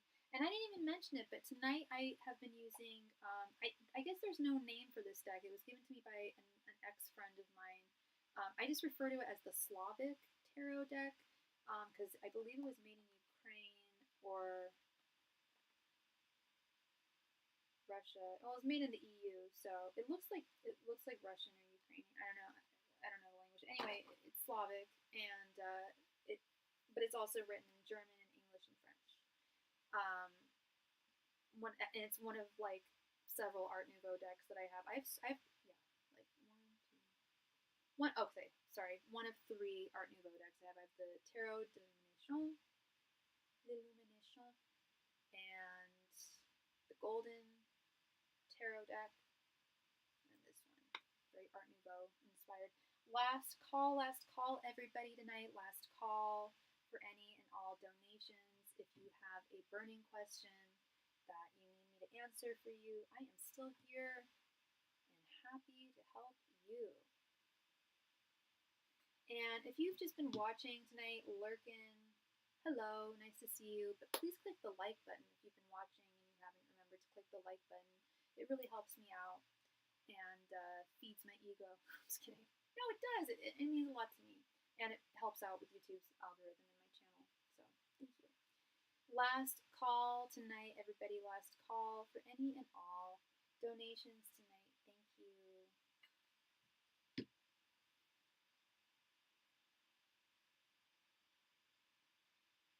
Last call tonight. Last call for all donations. Please send your donation in right now if you are looking to have a question answered. Thank you.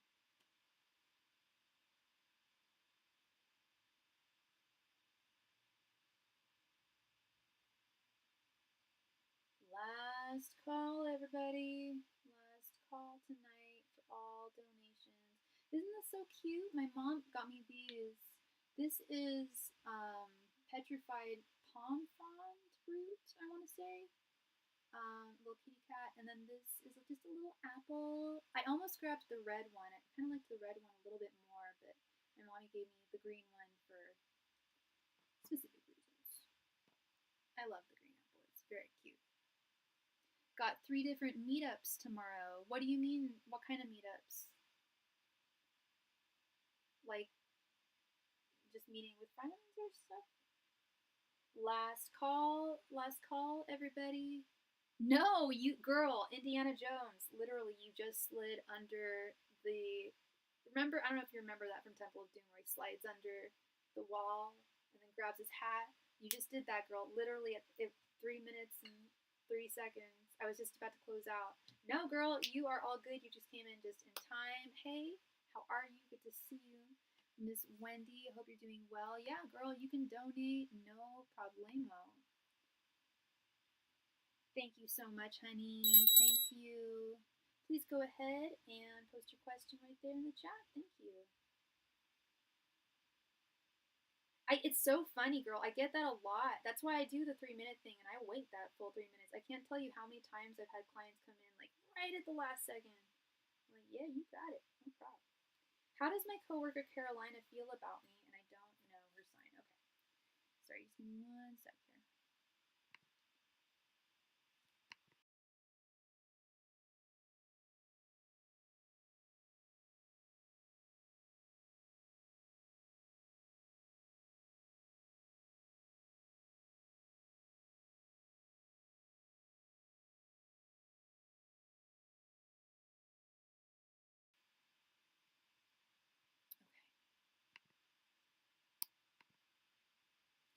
Picket ball in the morning, tarot in the afternoon, but hang out in the evening. Cool. Or you mean tarot like on YouTube tomorrow, or do you have like another place that you do tarot?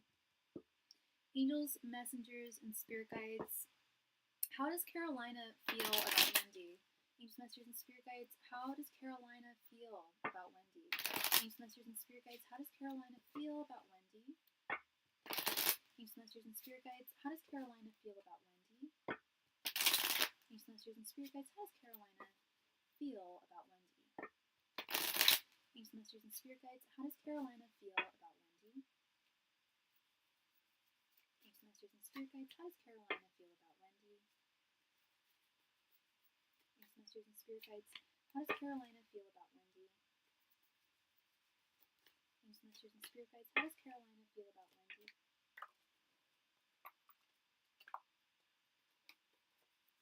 Angels, messengers, and spirit guides. How does Carolina feel about Wendy?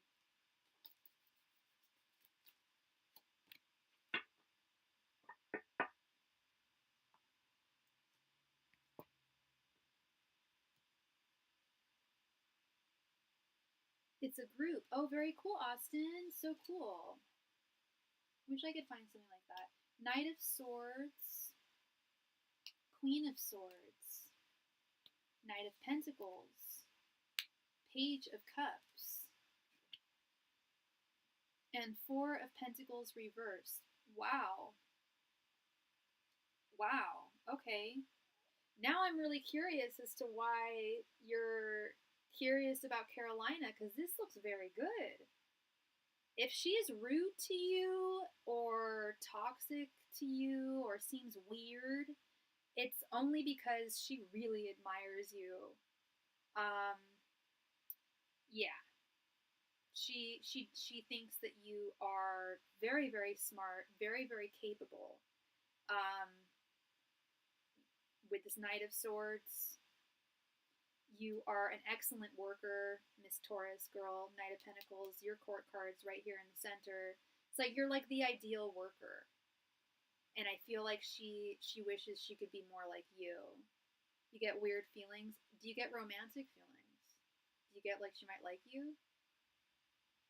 Because she really likes you. So if she's acting weird, either she's uncomfortable with her sexuality and knows that you don't swing that way, or maybe is unsure if you do. No, like she rolled her eyes at me. Oh, jealousy, okay, jealousy. All right, yeah, no, she wants to be. I don't know. I'm probably dating myself here, but that song by The Cure, "Why Can't I Be You?" I just keep that. It's going through my head, like, "Why can't I be you?" It's like, why can't I be her? Like, she's got this down. Like, I don't know. She's. It's got to be jealousy, honey. It's got to be jealousy with this Four of Pentacles reversed. It's jealousy. I'm surprised we didn't see the Queen of Wands reversed. But she just sees you as the bee's knees, the Page of Cups. Like you're on the scene. Like, she wishes that she was like you. I can't hammer that home enough. Do you see all these court cards, girl? They're all upright, all four of them, and we've got two in the swords department, and we got you right here. This Knight of Pentacles right here in the center, the worker bee. You've got it down. So when people are acting like that, that's why I wanted to make this clear. I'm like, is this like a weird crush? Or is this jealousy? It's jealousy. It's jealousy. She wants to be you. She wishes she was more like you. She feels like she don't got it. She does not have it. And Like she doesn't have what it takes to work there. Um, she's an op. What's an op? An OP? What's that? Like an op? Like a receptionist or something? An operator? I don't know what that is. I'm embarrassed. I don't know what that is, but um, this might even be a little bit of both, girlfriend. With Page of Cups, this is I've always said the Page of Cups is the crush card.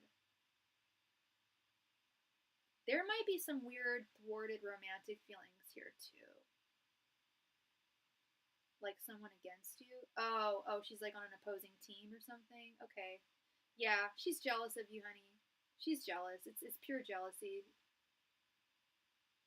It's jealousy.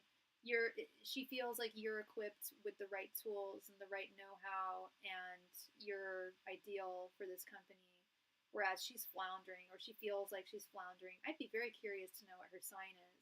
She's a very, very jealous person. She's very much coveting who you are, um, and feels like, as much as she feels like you, or like you deserve it, and you're worth it, she's very bitter about it, and it's just like, well, why can't that be me?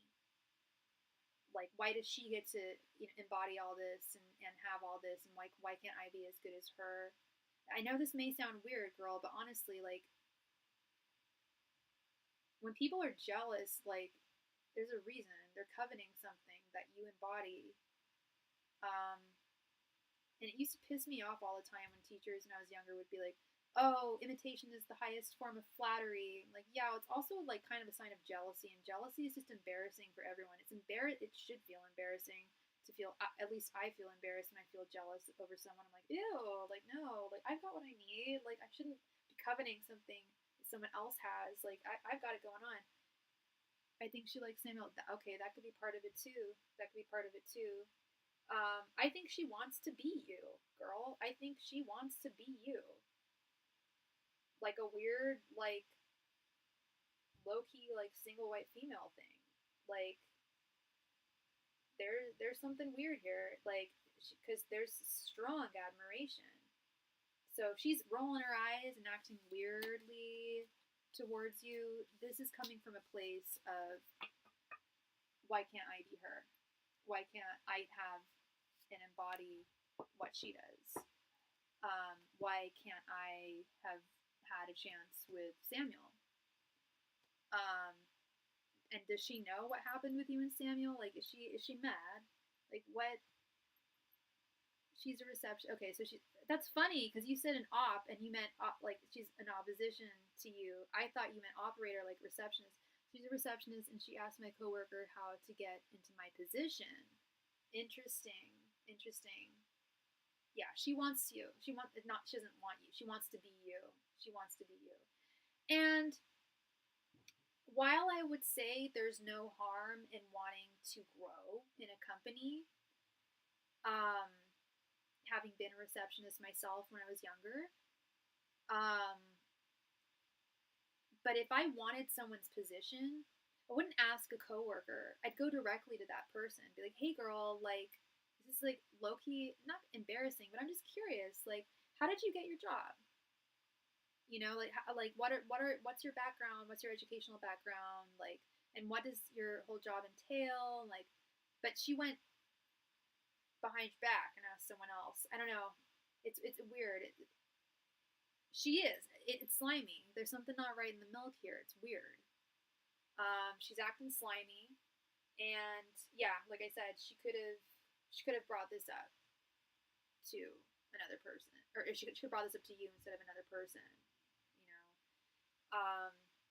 Yeah, I don't like it. I don't like it. It's yeah. She very much like wishes she could be you. Um, yeah. So that's what I'm seeing is she's definitely coveting um, who you are and wanting to be you, um, wanting your position, wanting the guy that you were interested in. Like it's weird. Yeah, no, you're very welcome. You're very welcome, girl. Yeah, no, that's what's going on. It is. That is weird. It's never nice to experience that. I don't know if I've been there exactly myself, but similar. Yeah. Um, very obvious what's going on. I think. Yeah. I'm sorry, honey. I'm sorry. That's not fun. But they go low, we go high, right? Mind over matter. She doesn't matter in your life. She's not a good friend of yours. She's not even a friend of yours. She's just a coworker. Um, you know, you're where you're at. She's where she's at. That's all I'm gonna say. That's all I'm gonna say. So, thank you so much, Wendy. Thank you, love. I appreciate you as always. As always. And she's terrible. Yeah, and that's funny because being a receptionist is not that hard of a job. It's one of the easiest jobs I've ever had. That's so funny. Can't even give me the door code. Do you watch Black Mirror ever? That reminds me of that episode SS Caliber. And there's that she's like Russian receptionist, and she never gives the door code. She never does it. Like she's just like really difficult. Like that's a really good episode. Ooh, I want to watch that now. I want to watch that episode. Um, but yeah, no, it's not that hard to be a receptionist. Like it's really not. Like anybody can do it, and so if she can't even handle that, like all you need to be is mildly you have to be very organized. I'm not organized in my own life, but like give me a job to be organized and like I've got it down. But yeah, she can't even give you the door code. Good lord. I was a receptionist and I learned so much about dealing with people, network. Yeah, yeah, for sure. And how you speak to people too. That's what I really learned. Um, and people entrust you. You're entrusted with things, and yeah, I was a receptionist at a law firm, and I got some crazy cool intel into why I shouldn't be an attorney, like just like yeah, but also just like for me and my journey as Sophie, I learned that I was really good at talking to random people. I'm really good if I don't see their face. If it's face to face, I get very nervous. But on the phone, like I'm great. Like I can like talk people down, lift them up. Like, yeah. Receptionist, I actually like being a receptionist. I wouldn't mind. If there was a really cool office or something, I would totally be a receptionist there if it paid well enough. It was a fun job. I'm not going to lie. It was actually fun. I actually enjoyed it. And I was good at it too. But yeah, if you're not, that's not the most challenging job, I will say. It's not a challenge. But we are not all the same. We're not all cut from the same cloth, I guess. So I'm going to do another last call tonight for all donations. If you have and by last I mean, hey, if we've got another one, we'll do it. And then if we've got another one, I'll still do it. I don't care. I'm wide awake. I slept in way late today, and I'll probably be up for a while. So if you have a question that you would like to have answered on your Saturday night, I am here for you, and I would love to read for you. And thank you so much, Wendy. Again, I really appreciate you. I hope I brought you clarity to weird situation. And yeah, thank you so much. Last call tonight, last call, or maybe not, who knows if it'll be last call, but if you have a question that needs to be answered, now would be the time. Otherwise, I'm going to close up shop for the night. I've been on for almost 4 hours. Wow, tonight was interesting. Okay, that tells me something. You guys, I think like on the weekends. I think you guys, and I should know this after 5 years, but I think on the weekends y'all like laters. During the week, earlier is a little better. I think for people. I should probably just do a poll on my community tab. Like, what time would you ideally want to see me live? Because I don't know. You guys all have different schedules. Last call, y'all. Last call tonight for all donations. Thank you so much. If y'all got a question that you need answering tonight, I am your girl. I'm here for you. I got you. But send it in now. often a delay with the live stream. So if you hear me say last call for donations, you send in that donation if you need a question answered. Last call, everybody. Last call for all donations tonight. Thank you. And happy Dia de los Muertos to everybody out there. I wish I was in Mexico City tonight. That'd be so much fun. Yeah. I think Dia de los Muertos is way cooler than Halloween. Day of the Dead? That's dope. Yeah, All Hallows Eve. Why do we celebrate holidays the eve of? It's weird, but yeah, in most cultures, November 1st is seen as like the transition day, like the death day. Like, it's very interesting. We talked about it a little bit last night. Last call tonight, everybody, for any and all donations. Thank you. I'm getting something done tomorrow to my face, so I'm gonna look different tomorrow.